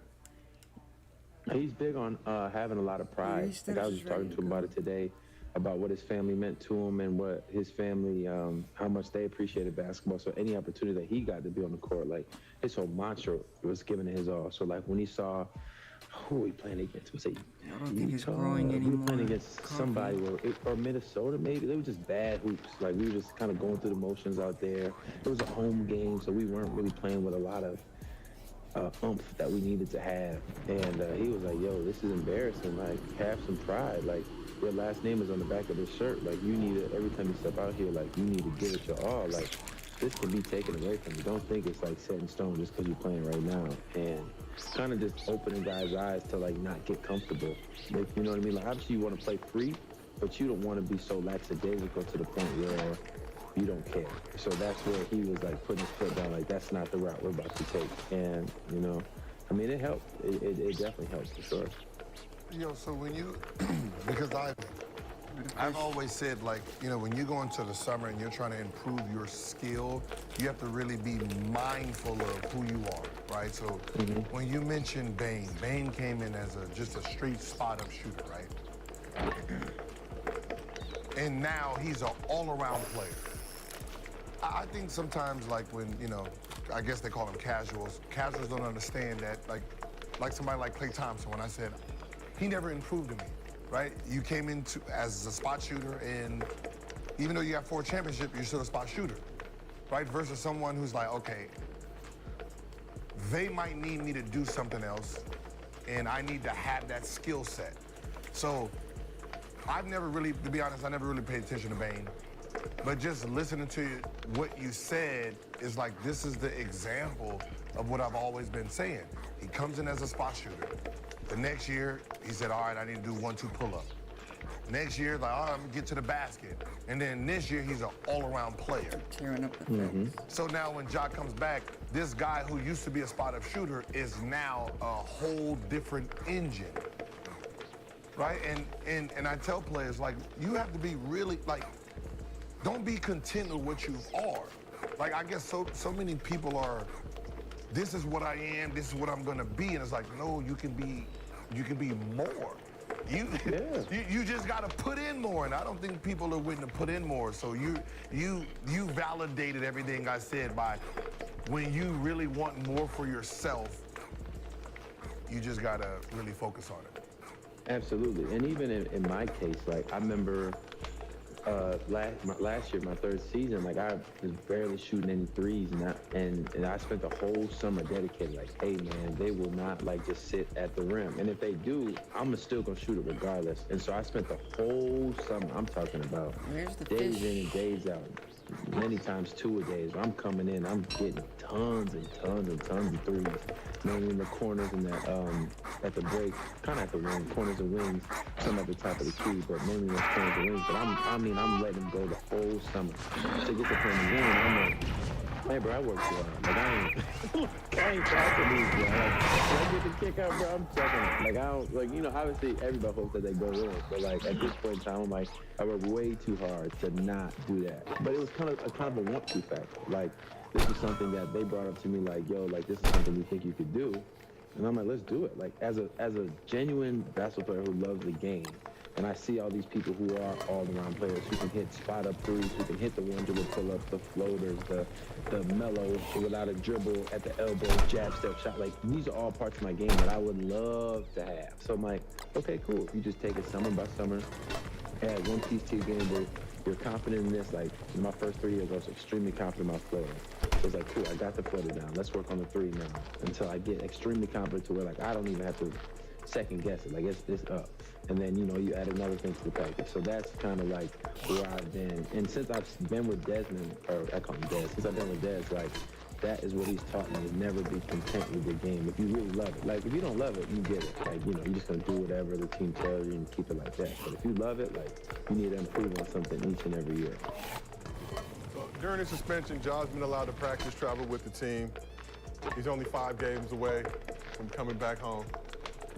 How's Ja looking right now? What are your expectations for him when he gets back on the court?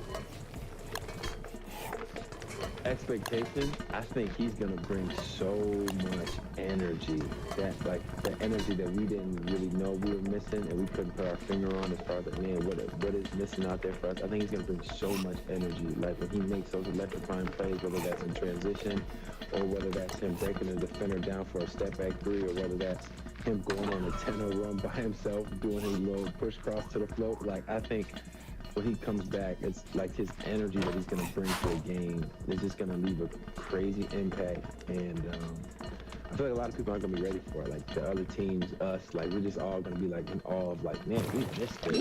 Like, I remember when he came back from his first suspension after the 8 games, we played Houston at home, and his first play, he, like, caught a body left hand. We were like, oh, wow, okay. We were like, oh, like, we ain't seen somebody dunk on somebody in a long time. So, like, that, you know, I'm excited for that. Like, I'm excited for those electrifying plays that he's getting ready to do, for sure. So, you mentioned Houston. Speaking of the Rockets, a few weeks ago, your former teammate Dillon Brooks said the Grizzlies have no swagger. What do you think about Brooks' comments? Do you agree or disagree? Was he just doing some player hating? What's going on? Oh, man, that's my guy. But, nah, he's doing some player hating. He got to stay over there. You know, it's already done. You got to stay on that side. Because you know what, though? Like, they not even that far ahead of us. I ain't even sweating them. I'm not even sweating them.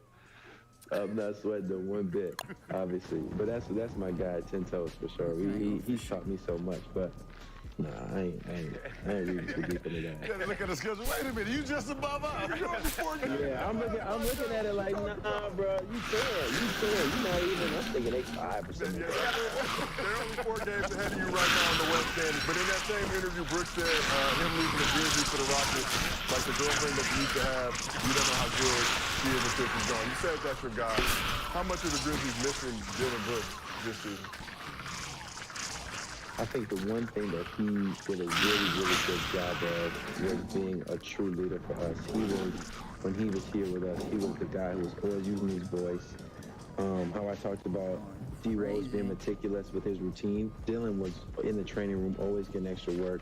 He was always watching film. And one thing that he did really well, that Desmond's starting to do, Marcus is doing, I'm doing, is calling guys out on their mistakes as far as messing up game plan discipline. Like, Dylan was always on it with game plan discipline, like guarding guys like, you know, Steph or De'Aaron Fox or Brown or Luka. Like, he always knows like tendencies, he knows their plays, and if you messed up on it, he was on your ass. Like, hey man, like you supposed to be here and get my help on this side and da. And that was something that he taught us and always kept us accountable on. So that's something that, like, each and every day, each and every game, we're working to do, because he already had that respect from us players, so now we're trying to have that same thing with one another to be able to keep each other accountable, for sure.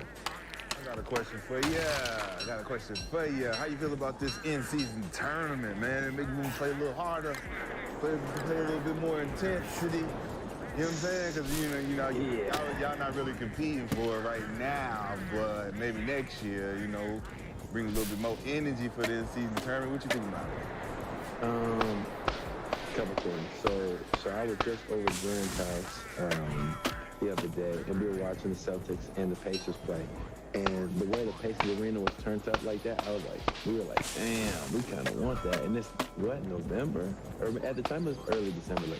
Early December, we're like, man, like, the crowd not even supposed to turn like that to the playoffs, and they turn right now. So we're kind of like, okay, we want to get to that spot for sure next year.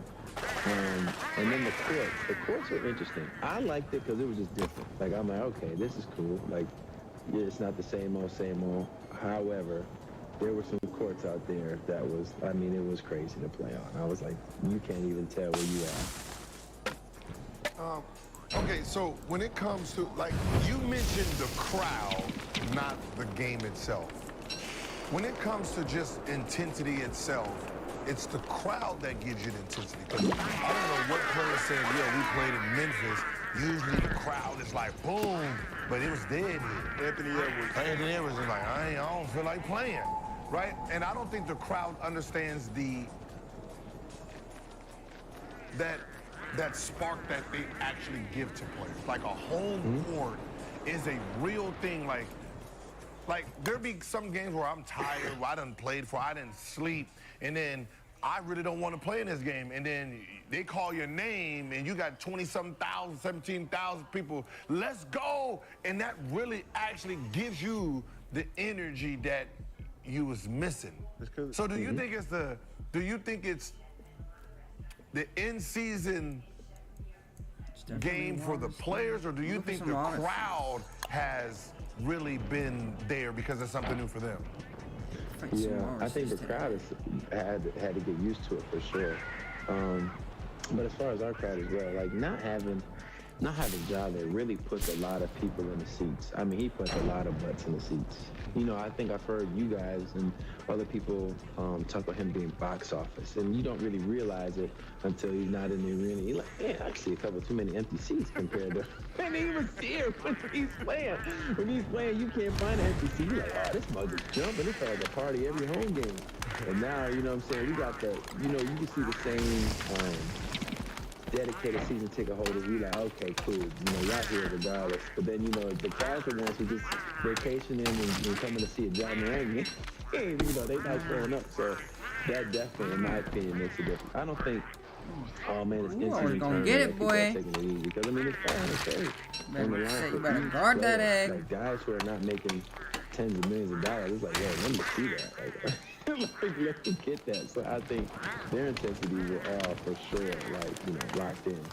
I mean, players weren't really high on it initially when it first announced, but for those guys, you know, a team like the Pacers that has the lowest payroll in the league, now opportunity to go get 500 racks if they win the in-season tournament championship. How much of a motivating factor is that to players now? And I want to get that bread. You and Jared Jackson watching like, damn, we could have did something nice with that 500K. I'm trying to say, I just think I heard Obi Toppin, they had the camera in the locker room. He was talking about, so, hey, y'all, congratulations, but lock in. He was like, but lock in. We got more to go. Like, he was in the playoffs, and I was like, look at him, man. He trying to get that 500 too. I ain't mad at him. So it's basically player 7 to 15. They take it, yeah, so, okay. Yeah. Now they coming to practice like on some real practice shit. Nah, they're like, come on, bro, lock in. Like, let's go, man. We got a game to win. Everybody like, damn, it's just Tuesday. It's Tuesday. You know what that means?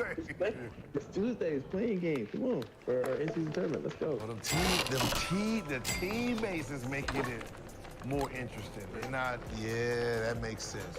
It's like a whole bunch of... I'm used to playing pushing my teammates. Nah, it's but they bringing that back. Like I hear what you're saying. Like when you look at the end of the bench, they really involved. Yeah, like oh my nigga, and shoot around too. Like even in the shoot around shit, like I'm guarding you, but I'm like, yo, pick it up, bro. Like we not trolley. You know what I'm saying? We really active out here. Let's go. That makes sense because I'm telling you, because when I was number 15. And there's 500,000 on the table because I only made 300,000. I get an extra 500. Everybody got to be here early. Everybody. I'm calling everybody. Waking up. I'm fucking carpooling. Man. I got the Escalade. I'm picking you up, my nigga. I'm picking you up, my nigga. Hey, I would have did my rookie duties. Who need their bag picked up? I got you, big homie. Got the donuts too, nigga. So Xavier, you're in the final year of your rookie deal. What's your mentality like going into this season, you know, trying to make sure you get that next contract, and it's a nice one? Just control what I can control, to be honest with you. I think that in the summertime, I thought so much about it because I was seeing everybody else sign their extensions, and then after my playoff performance, I'm like, all right, well, I think mine should be in the, it should be coming like the rest of these guys, and when it didn't, I was, honest to God, I was in my feelings a little bit like, man, what's up? Like, did I not do enough? This, that, and the third.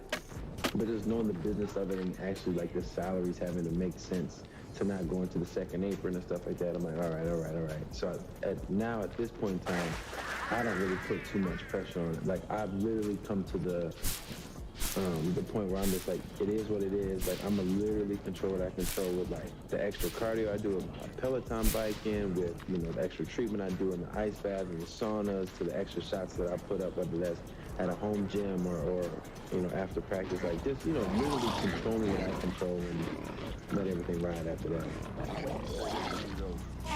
Bro, one thing I would advise you to do is be happy, bro.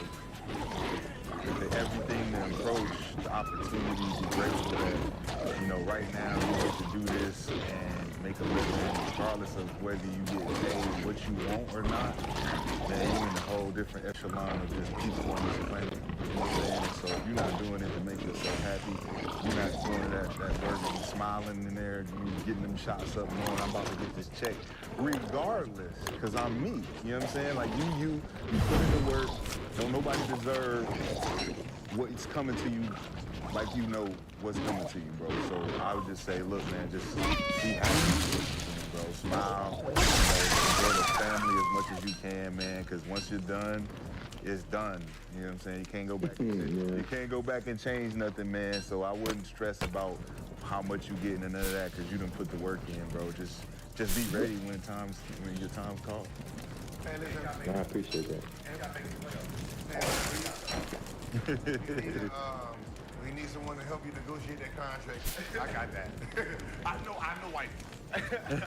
Hey, what's that story, Gil, that you had? You told a story about you and I think Buddy Hield. I think he talked about like he was so hell bent on this number. You're like, hey, brother, like you about to walk into like lifetime money. Like don't get twisted and caught up in like the real nitty gritty of the numbers. Like you about to make life changing. Like what was that story with Buddy Hield? Listen, I've been around when dudes like there's this thing, man, where we pocket watch too much, right? We pocket watch, and if we don't think we're gonna get something more than someone else, we're not happy with what we get, right? That's just human nature, right? So when I seen him throw it out there, and I had to think, wait, hold on. Let me tell you what the real, like the fantasy is what everyone sees. Here's the real, so I had to take his metrics, like, you know, this is your age, no all-star. Here's the all-stars, this is where they get paid, so you're not them yet. Everyone who's got paid, that is you, and you're on the same path. So don't sit here and, this is my thing. How many is coming If you out? want 100 and they're at 90, are you gonna throw away $100 million or $90 million for 10? That make no sense. Yeah, you know what I mean? And that's what people don't understand sometimes. Don't, like you hell-bent on a number. Don't throw away all of it because you can't squeeze out 2 more percent. And that was the thing that I was trying to, you know, to get him to know. And I'm pretty sure he's happy as fuck that he didn't turn it down because that very next year they put his ass on the bench. Right. Right. I've seen that. I've seen that with my guy. He's on the Mavericks now, but he was with the Kings. Rashawn Holmes. He signed a 4-year, 48, and then the next year they got Sabonis and right to the bench. So he was a starting center in there. Yep. He was live dunking, shooting all the floaters and stuff like that. I'm like, okay. He was averaging like 12 and 10. Sabonis got there like, come right here. And I'm like, oh man, but he just 48 guaranteed. Y'all gonna sit him over here? They're like, yeah, bro. I mean, what do you want? Like that's Sabonis.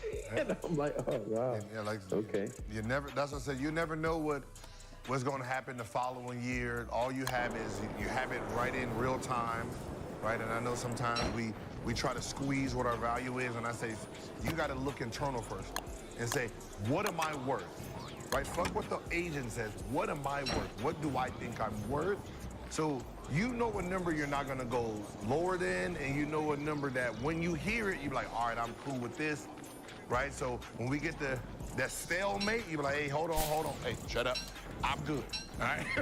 Me and the wife and the kids, we good. We'll take that. Yeah, we'll take that. I know what my man's saying, but hey, the wife is good. We good. Let's go ahead, get this jersey signed, get everything signed, we good. See y'all at practice. You know what I mean? But sometimes, you know, the agent, you telling us, you worth 200, and inside, you know, you worth 150. And they're giving you 160. When your agent's forcing for 30 more million, and you're like, oh, I'm only worth 150. They gave me 10 more than that. Let me go ahead and sign and get this shit over with. I got I got whatever more years to make it up. That's real. Xavier, last question we got for you. We appreciate you taking the time to pull up to Gil's Arena. Obviously, we love to have you on the show and your perspective. So Grizzlies currently 13th in the West, but only 4 games out of a spot in the play-in, and that team in the 10th spot right now, as you mentioned, is the Rockets. So I need you to look into your crystal ball. Will the Grizzlies make the playoffs this season? Yes. Yes, he's gonna make it, for sure. Now, I like Brandon to give his crystal ball, because right now he's 1 for 1, so let me just hear what he got to say. I got y'all finishing. I got y'all. Well, they might have to get. I don't know if they're gonna have to get the playing game. I think they might get I think when Ja come back, you know. But I got them making the playoffs and winning the first round. Ooh. Talk about it. Okay. Huh? They in the West. Oh, they're in the West. They're in the West. They're in the West. Look, he can't. Look. No. I'm just making sure you was on your pin. No, I really fucked that one up. I really. You know, I got them beating the Lakers first round. Get the fuck out of here. Let's go. Right. See, now you done rule the whole floor. We might be in the playing game with y'all. It might be 7 and 8. And the wild shit about it is you guys are only 5.5 games out of the 6th spot. So I'm just saying, like, it's gonna be a compact. See, now get the full team back healthy, and y'all play against Timberwolves in the first round, because Timberwolves might be second, y'all might be. You see? I got Memphis getting out the first round. That's all I know for sure. All right. Just not against the Lakers, but we'll rock with whoever it is in the West.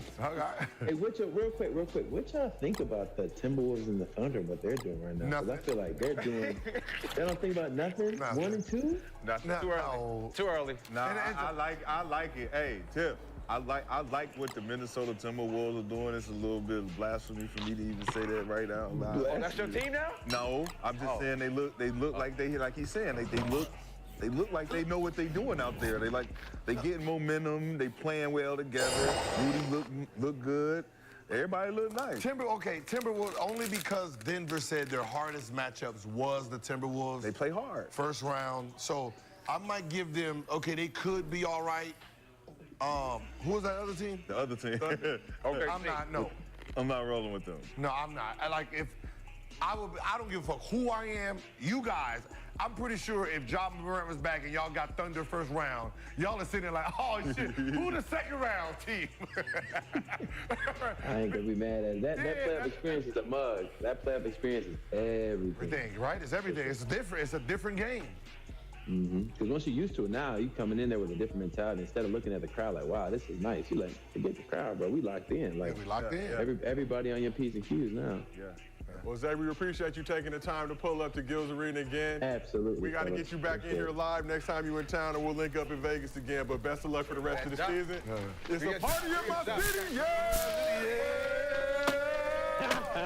Appreciate it, fellas. Hey, you can already see man. Like, what 12 at? Not the police. Not the police. We appreciate you, bro. Thank you so much for pulling up. All right, y'all. I mean, 12 is kind of like the police. He gonna be killing people when he get out there. Damn. On the basketball court. Lord mercy. With this basketball move. We gonna be happy for this one. In Memphis. It's wild. They 6 and 14 right now. But really, that West is still so compact. And we talked about this when it first happened, where they would need to be to actually be competitive. And that 10th spot, not that far away, especially getting a dude like Ja back. Hey, man, this outfit all right? No. Hey, tell me I look like I was on Orange is the New Black. Bro, I would wear this. They was on my bed. Tell them it's linen. Tell them it's linen. It's linen. Like, come on, they said like I just got out the sink seat. Yeah, like, man, I don't like my. Yeah, but you gotta think people in the chat, they not fashionable. They don't know. We don't know. Like, look at the niggas that call in. Like, do I really look like? Do I really look like Orange is the New Black? Oh man, them niggas what I gotta do? They YouTube got they watching it from 140 IP that they ain't even watching. Yeah, you look like niggas caught you slipping once. Okay, so what? You know what I mean? You know, is this cool? Nah, that looks. You look all right. You rich, man. You are wealthy, Rick. Gil, you can tell everybody they're broke. Nah, man, that don't work. They be like, you already know that broke shit don't work no more. Now they be like, oh, you just a rich nigga. That's lame. Like, you know, they hit you with that. You're like, God damn. Did you just ask for their cash app? What's the cash app? Yo, then they open their fridge and say, damn. Yo, first of all, you got on Y3 with this watch. It is Y3, but it gives you Y3 GTA online experience. Damn. Shit. But let's keep this thing moving. So, Lakers have been betting on black during the IST, going 3-0 while wearing their alternate Black City Edition uniforms. Yes, sir. The NBA is doing some player hating, Gil, preventing the Lakers from wearing their black uniforms because of concerns over the visual contrast between them bright-ass, way too colorful-ass, glittery-ass courts and the Lakers jersey design. What? Oh, wow, so Bucks gonna win. So when one unnamed Lakers player found out the league wouldn't let the Lakers wear their black jerseys, he responded, and I quote, "That's ass." That's LeBron James. That's good. I like that. Wait, hold on. Wait, out of all these motherfucking courts y'all pick, you getting mad that our jersey clash with it? Change the court. We can't. It's too. You not change it like hold on. Like I'm maybe gonna lie. I better bring them motherfucking jerseys. No. Y'all, we played, so we already know if we feel comfortable in something. If you tell me we 6-0 in this, But we don't know what wearing. jerseys we wearing until we show up there. No, you Until know. you walk into the Hell no. locker room, I knew you're like, oh shit, we're wearing the black Jones today. No, you found out. Advantage on the courts, on the in-season? Is that what? On the in-season tournament, is it home court advantage? What do you mean? So like whoever, like in the championship game, will it like whose court is it going to be? Or is it just going to I be? know it's just It's in Vegas. Everything in Vegas. all purpose. Oh, okay. Oh, Vegas. All purpose. They did the court and it says whatever court they had clashes against this uniform. Yeah. So what's the color? It gotta be like black. Red, blues, and all types of shit, bro. It's just No, because I can tell you this. Is that When I had the goal with the black, we knew any TNT game, that's what we're wearing because I'm averaging about 33 in this uniform. So I'm guaranteed 33 in this uniform. So you couldn't tell me, I don't give a fuck what league policy put in. We gonna wear it, you just gonna have to find Mr. Poland. Just find whoever owned the team, find Jenny Buzz. But at the end of it, we're 3-0 and we wear this bitch, we about to be 4-0. Ain't gonna change nothing. I like that. Like tell me, in the championship, Hey, making excuses for the moment. Because they don't want to, you know, but all right, tell me what's going to happen. Talking about what goddamn jersey. We're going to wear the black jersey. they can overcome the odds. That's it. The week, man. Get that shit out of here, Gil. You're not rolling with that. You're here. All right. Get that shit out of here, man. Let me ask y'all a question then. Right, championship game. Yeah. NC, all right, we're gonna put you in. Oh, wow. We're gonna put you in, we're gonna put you in Dominguez. No, okay. Oh, I thought you didn't want to, okay, okay. Nah, I don't, nah. Dominguez didn't like it. Right, your home jersey, right, y'all 0-5, right? Your away jersey, 6-0, and they tell you for the championship game, pick a jersey. And whatever jersey y'all about to pick, they're gonna say you gotta wear your home. Are y'all happy? I'm letting whoever pick the jerseys because we kicking ass today. We kicking ass. I didn't come here to fucking lose shit. You gonna go 6-0 and 0-5. Which jersey you gonna put on? I'm wearing red in the championship. That means that must have been your home jersey. There you go. So that means your road jersey. He gonna wear his road jersey. You know damn well you gonna wear that goddamn road jersey. You know what I'm saying? Look, it don't matter what jersey I got on. I got to fucking perform. 0-5. 0-5. Whatever performance you gonna do, I got to perform, my Cause I know we had our red jersey. We had a red jersey. I was fired. My sophomore year, it was fire. We was taking L's at that motherfucker too. Superstition only goes so far, my nigga, as far as you take it. I remember we was getting ready to go in the tournament, and they was talking about, hey, we gonna pull out the red uniform. Hell no. No. White or blue. Unless it was just a sorry team, but we, like, come on, we superstitious. That's what I felt about that Milwaukee. We superstitious. You're not gonna tell me. Jersey. Braun, King, the black with the Los Angeles Lakers, however that motherfucker went into it. Yeah, that shit right there. He talking about them jerseys? Them jerseys. Yeah, that motherfucker that did one of those. It said, I don't give a fuck what you do. Tell Elite, tell Adam Silver in his bald head that UAD ain't playing, and I guarantee you he gon'. We just gave y'all niggas a pass with the Tom Washington. The accurately we just gave we just put Tom Washington in there just to get y'all into this motherfucker. The accurately Y'all should be fucking thankful. Ball gripped on the leg. God damn, Tom. Possession. Shit, how many chances y'all gonna get? Y'all wanna change the jersey too? So it's obvious that teams are gonna go hard for this $500,000 cash prize. We heard Xavier Tillman talk about it, and they ain't even in the Final Four. When asked about the potential of getting blessed with that extra bag, Brandon Ingram and Zion offered this response.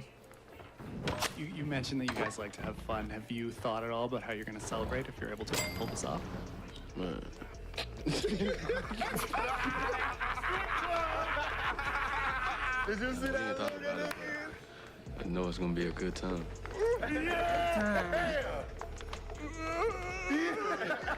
We already know that look, boy. That's the NBA look. That's work look. That nigga said work. Work fun. Hey, chat, listen, chat. Like, I know y'all don't know us like that. I know y'all be listening to Stephen A. and Skip, and they gonna talk about investing in properties. That look right there. Nigga. We gonna have a good time. That was the nigga. Because that money, for my next victim. That money ain't part of the calculation of the wealth. That is like free shit. Yeah. You can see what we're gonna do with free shit. We gonna spend it.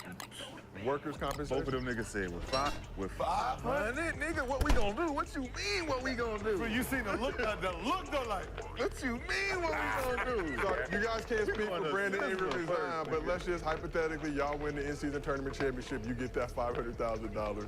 What are you doing with that amount of bread? He said he was gonna match the strippers, so we get the strippers. Bruh, we gonna do. And it's in Vegas too? He said he was gonna match all the strippers We're first. gonna go to the bunny. No, we safe now. We rich. So we're not gonna go to the bunny house. We're gonna call the bunny house. Yes, they gotta bring them to us. We're gonna go. Hey, listen.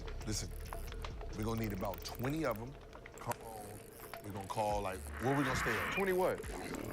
No, we need more than that. What? This is the workshop, bro. We need this more is than the that. work. This is the workshop. So we gotta call the local gas station. Yeah, we gotta call the local gas station. Get the gas station peeled. Yes, right. Yes, the rhinos, nigga. Get the rhino Get the rhino sevens, bro. Yeah. The blue pill. Yeah, the blue. Oh, we're trying to have a heart attack. I knew I shouldn't have asked that question. It gotta be 10 to 1. 10 to 1. It gotta be 10 to 1. So there gotta be 130 of them out there. Why not? No, because there's some that won't be there. There's gonna be like 6, 7 rogues. So, but you can see what we on chat. Like what we on chat. It's 500,000. That means we ain't gotta share with nobody. It Get out my room. Go to your room. Get out my room. I would love to see. I would love to see the video of Gil calling the local gas station to see if they got the blue. And then we need like 30. We need 30 rhinos. 30 rhinos. Like, the rebels, they got the rebels out there in Vegas. But it's funny because it's how the NBA players. If you don't know, you won't know. If you It's don't know. free money. It's like for some, it's 500,000, and you would think that the person who needs it the most would do something responsible. Hell no. It's like this is like a little lottery, and jewelry or partying is the only thing. Somebody gonna buy a new Rolls Royce or something. It's literally free money that is not calculated for, and we're gonna spend it with our wildest dreams. I'm spending 100 off the rip. There's a button you push, right? There's a button you push. 100 off the rip. It's called the easy button. You push the easy button. That's that part. Everything is a go. Everything is a go. The rest of the world gonna be like, won't y'all smaller in small businesses and shit like this? And we're gonna be sitting there like, yeah, it's gonna be small businesses. There's gonna be a whole bunch of strip club enhancements, cause sweetheart, listen. And we from LA too? Bro, we just fly to, from LA. The sex store is a small business. We're gonna be in there. Listen, we can. Hey, baby girl, get what you want. We can. I'm sorry, Josiah. Look, we baby can. girl, get what you want. We can be in debt 400,000, right? And they just gave us 500,000, and they can pay off your debt and have 100,000 or party. We not even looking at option 1.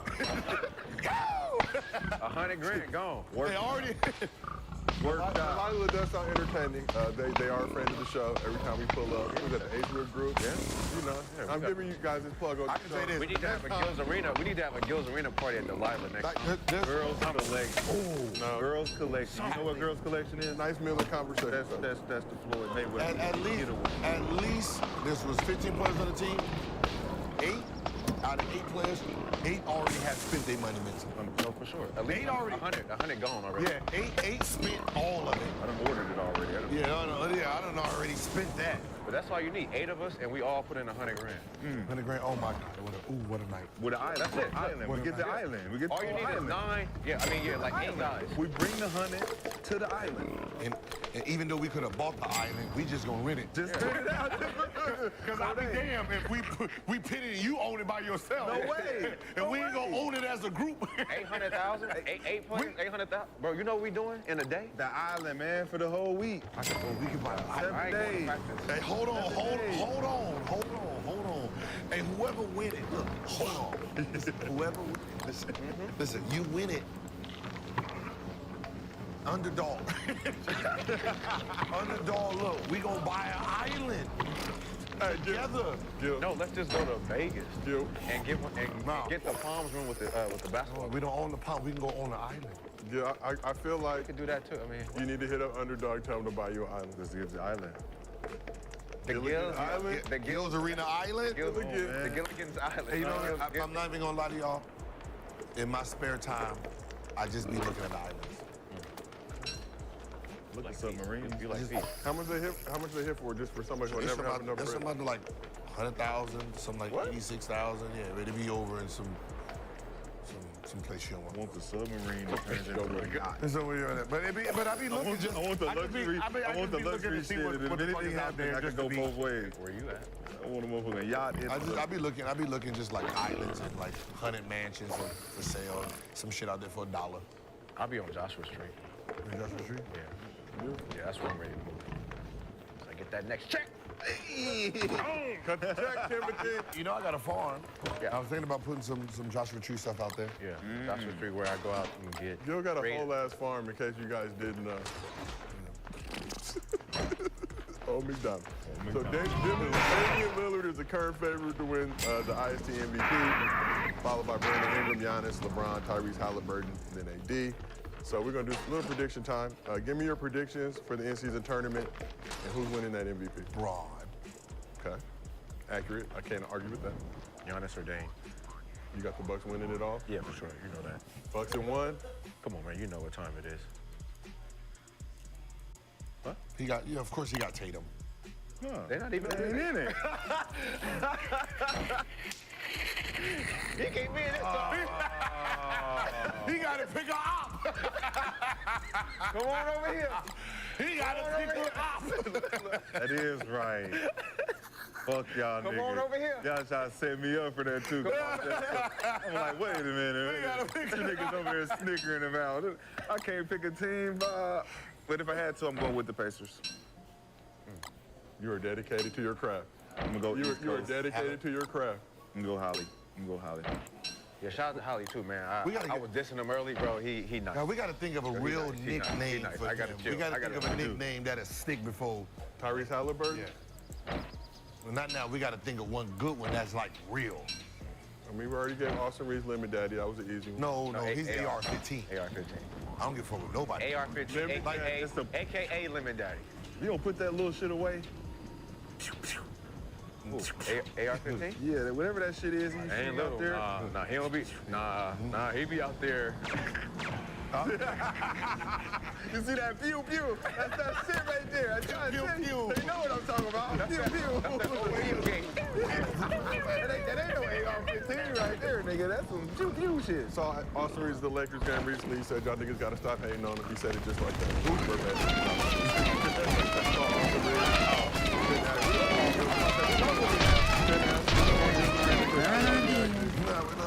He'd be the first white person on here. With Coley Mick. Actually, no, he's not. We have Jason. But that don't count. Coley Mick is light skinned. First white player. First white NBA player. You said Dame is going to be MVP for that? I'd say he's the favorite right now. It's going to be Dame or Giannis. Yeah, he's favorite on Giannis right now. You know where that trophy going. Who's in the final? You said Pacers. Who are they playing? Lakers on the other side, right? Yeah, Lakers, Pelicans. I think we're underestimating the Pelicans against the Lakers. It's a vengeance. I think that'll be a good game. Those gonna be enjoyable. Yeah, I would like to say Pacers, Pelicans. Of course. Of course, we're gonna say that. Over them. Fuck the Bucks, fuck the Lakers. Period. Okay. My team ain't winning. Nobody's team winning. Okay, that makes sense. Aight. You. Aight. You know what I'm saying? Fuck y'all team, nigga. It's violent today. So we got one from our legendary producer Steve. He said Hallibucket. Hallibucket. Workshopping. We're workshopping. Who said that? Steve already got some names. He already got Hallibucket. Light-skinned man named Tyrese. He deserves a nickname fitting of a shit. Baby boy. All right, well, we talked about the in-season tournament. We had 13 games on the slate last night. So let's celebrate it with a little hibachi time. Here we go. Quizon. Yes. We gotta get like that. So after dropping 2 straight games to the Pelicans and Celtics, Sixers took advantage of the slump buster that is the Washington Wizards.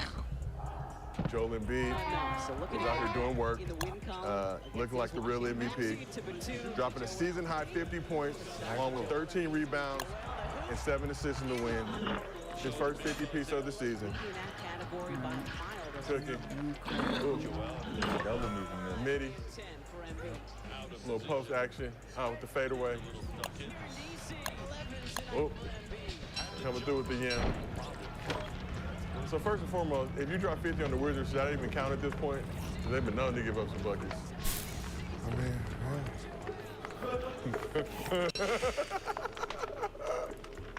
You gotta talk to your crew. But Embiid joined some elite company with the performance.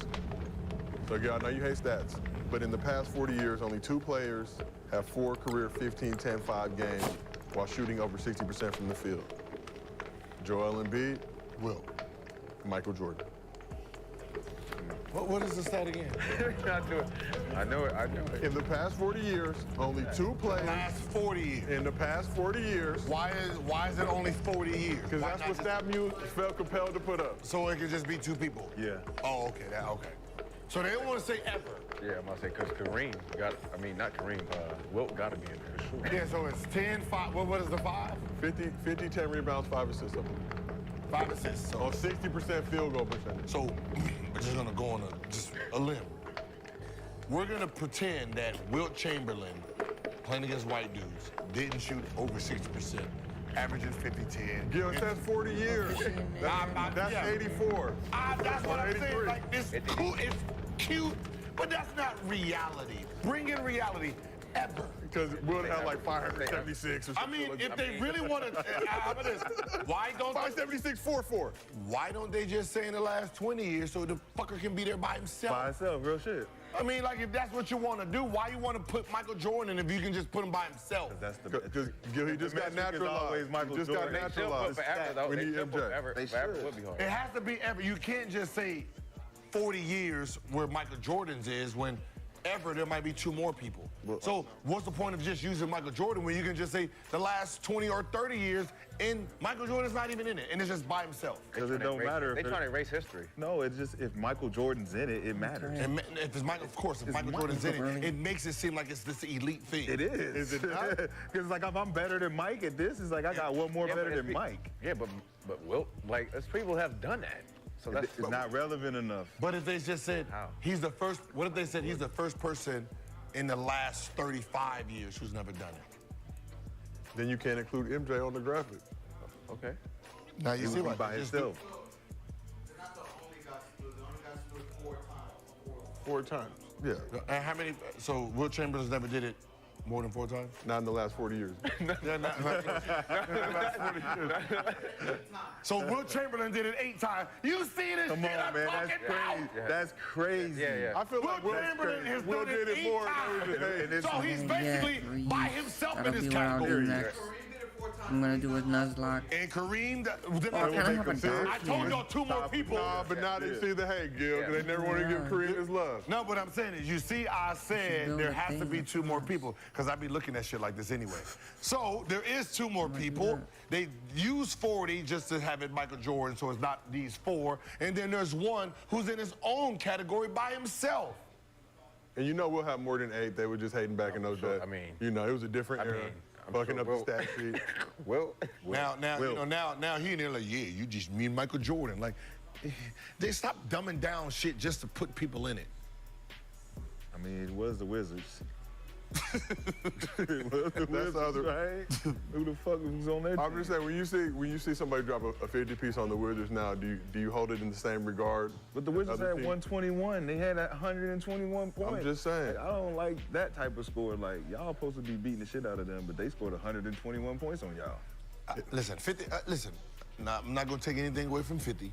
Build a whole little docking right If you're here. gonna get 50, it's gonna be on each branching in. You'd rather be on the team who's gonna give it to you, right? So we're gonna take credit for it, but let's just say Lopez did score like 40-something himself. Brook Lopez. You hating on Brook Lopez now? No, I'm just saying. Fresno finest? I'm just saying, on Wizards, he scored California 45. So, you know. Career high, wasn't it? Just having, career high. You know, so just having 50 ain't even impressive if somebody at the Bucks who's like the 4th option had 40 something. All right, well let's talk about Something else that's impressive. Yeah. Luka Magic was in full effect Wednesday night. That was impressive. So, Luka is an impressive. Luka dropped 40 points, 10 boards, 11 dives on the Jazz in only 3 quarters. I don't even see the And lava, to add like insult to injury. Wait, hold on. Wait, what? What? What? You said he had 40 what? And what? 40, 10, and 11 on the Jazz in only 3 quarters. Oh, that's not impressive. Gil, hold on, we're gonna get there. The Mavs beat the Jazz by 50. Okay, that's impressive. So Luka had 29, 10, and 10 in the first half. Yeah. And another stat you probably not gonna like, he's the first player to have a 25-point triple-double and a half since play-by-play tracking started in 1996-97.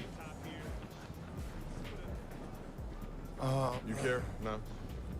No, I mean, okay, it makes sense since they started tracking, but obviously, if we look through history, you'll say Will Chamberlain again. Most likely had a triple-double by the halftime. If you average 50 and 39 with 14 blocks. You know what I mean? So, but this is impressive. Like, you know, when I seen like, man, he had a triple-double at the half, and it was 30, 10, and 10. So, you know, like when you say like he only finished with 40, so he basically had 10 more points than one. But, you know, he didn't really play much in it because it was up 50. I was watching that game. It was up like 40. I know, that's a bad fight. I ain't gonna lie, that's impressive. 1 by 50 piece. So it got so bad that Jazz guard Chris Dunn got in Luka's grill, put a finger in his face as both players got hit with the double tech. So we got to give another shout out to the legend Z. He gave us the LeBron Ime Udoka exchange. He works hard out here trying to figure out and read lips.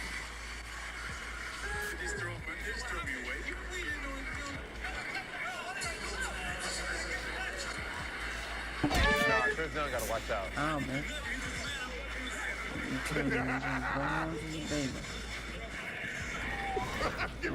I'm giving him buckets.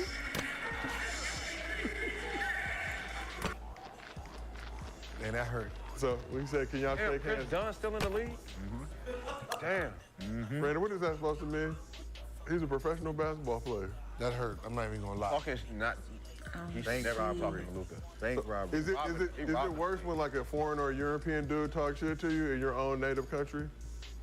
I mean, if he busting your ass. Y'all know how cold Luka is? I understand that. You know how cold this motherfucker is? We not giving him his full, like, you just giving him a pedal of, like, he deserves a whole forest of fucking different flowers and shit. Like, this dude that came into the league and did some shit I ain't never seen no European do. Yeah, like, how? First of all, who the hell let him point in Luka's face? Luka, did you see how calm he was? He's like, oh, you pointing in my face, right?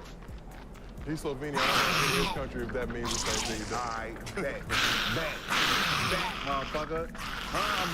Luka triple-double at a half, and these niggas out here talking about somebody better than Luka? Who? What's his name? Who? Chris Dunn? Yeah, he got it. Who better than Luka? Right now, we talking about basketball. He done dumbed it down to the point where we watch. Who better than Luka right now? When you look at Luka play, 4 quarters of basketball, he's got a triple-double almost every game. Now, we seen Westbrook do it, right? But we ain't see it being done at this type of ease where I got my offense and I know exactly who the fuck gonna give me this, who gonna give me that, who gonna give me this. You said that kind of. Here it is. That type of what? Here it is. Yeah, Luka doing it with ease, shooting, step back threes, like it ain't all to the bucket. That was easy for him. It's a variety of shit. First of all, he can't get to the bucket. Who? Luka. Are you watching the game? Yeah, he's not fast. You're not watching the game. It was. You're not watching the game. His step back is easy, just like Westbrook was easy getting to the basket, dunking on folks. But he's walking to the cup. Well, that's fast motion for him. So imagine how easy it is. If that's fast motion for him and it looks slow motion to us, it's like, damn, you niggas is out here in my way. Wait, whoa. Who created that? Who stole it? Who created? Who stole it? No, who stole it? Luka. It's mine now. Stole it. It's mine now. Because this is my league now. Okay, but you said, this is my league. He's making it easy when the guy who created it, ain't doing it no more. He was rocking. He ain't doing it no more. Let me show you how to do it.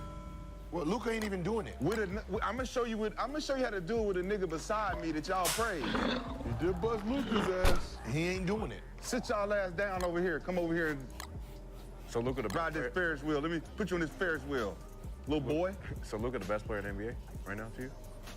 There's 2 dudes that are the best players. Cool. Go ahead. They should be on the same team. Luka and Joker. 31, 8, and 8. Luka and Joker should be the best duo the NBA has ever seen. 31-8-8. That's what Luka's doing. Luka's killing motherfuckers. Yeah, 31-8-8. You ever seen The Professional, the movie? Yeah, the Italian nigga. That's Luka. Give me some milk, baby. Bring me some milk. With the girl. Yeah, that's Luka. Westbrook. He was friends. Hey, just the guy who created it. You know what I mean? Because it's 38-8 is easy. 31-10-10. I'm pretty sure that was like 31-10. Do it tomorrow. Do it tomorrow. No, Luka got to do it first. Do it tomorrow. First, Luka got to do it first to be even in that category. I'm doing it. He still needs two more of everything. Now. I'm doing average 31-10-10 for the year. For the year. What year was that? Oh, that's the MVP. It don't matter. What year was that? Got to be the MVP. What year was that? Next year, 7 years ago? Next year, 25-10-10, then 23-10-11. Like, was that 7 years ago? It don't matter. Okay. We're not going to dumb down. We're talking about yesterday. We're not going to dumb down. We're talking about 24 hours ago. Dumb down the stat to fit a person in it. The stat right now is 31-10-10, 31-8-8. Boy, who's better than Luka? Game up. Who's better than Luka? Right now? Black dude named Kevin Durant. KD better than Luka, Joe? You want to KD put better than LeBron? You want to put 10 million on it? You want to put 10 million on let them play one-on-one? KD better than LeBron? Let's ask. Is KD better than You want to LeBron, put Gil? one-on-one on it? Wait, right now? Right now, one-on-one. KD better than LeBron? One-on-one. KD better than LeBron? Play one-on-one? KD better than KD beat LeBron? LeBron one-on-one. Huh? One-on-one? You said what? One-on-one? Who? KD beat LeBron one-on-one. Yeah. One-on-one. Yeah. One-on-one? Kyrie couldn't even. First of all, not Kyrie couldn't. Kyrie whoop Luka one-on-one. Luka couldn't even beat Dinwiddie one-on-one, and nothing wrong with Dinwiddie, but the way you said it, I know. My bad, Dinwiddie. Dinwiddie ain't nobody's top 10. Look, Luka looking at Dinwiddie like I'm playing with you. Move around. Yeah, that's what he tried to all. Move around. He tried kid. to all city 0-30 something. Move around, kid. 0-30 something. One-on-one is a different beat. Nobody's fucking with Luka Doncic, bro. Period. Nobody's fucking with this kid. Period. Triple-double at the half. I got Kawhi. What's his name? I can't even remember his name. What's his name? Kyrie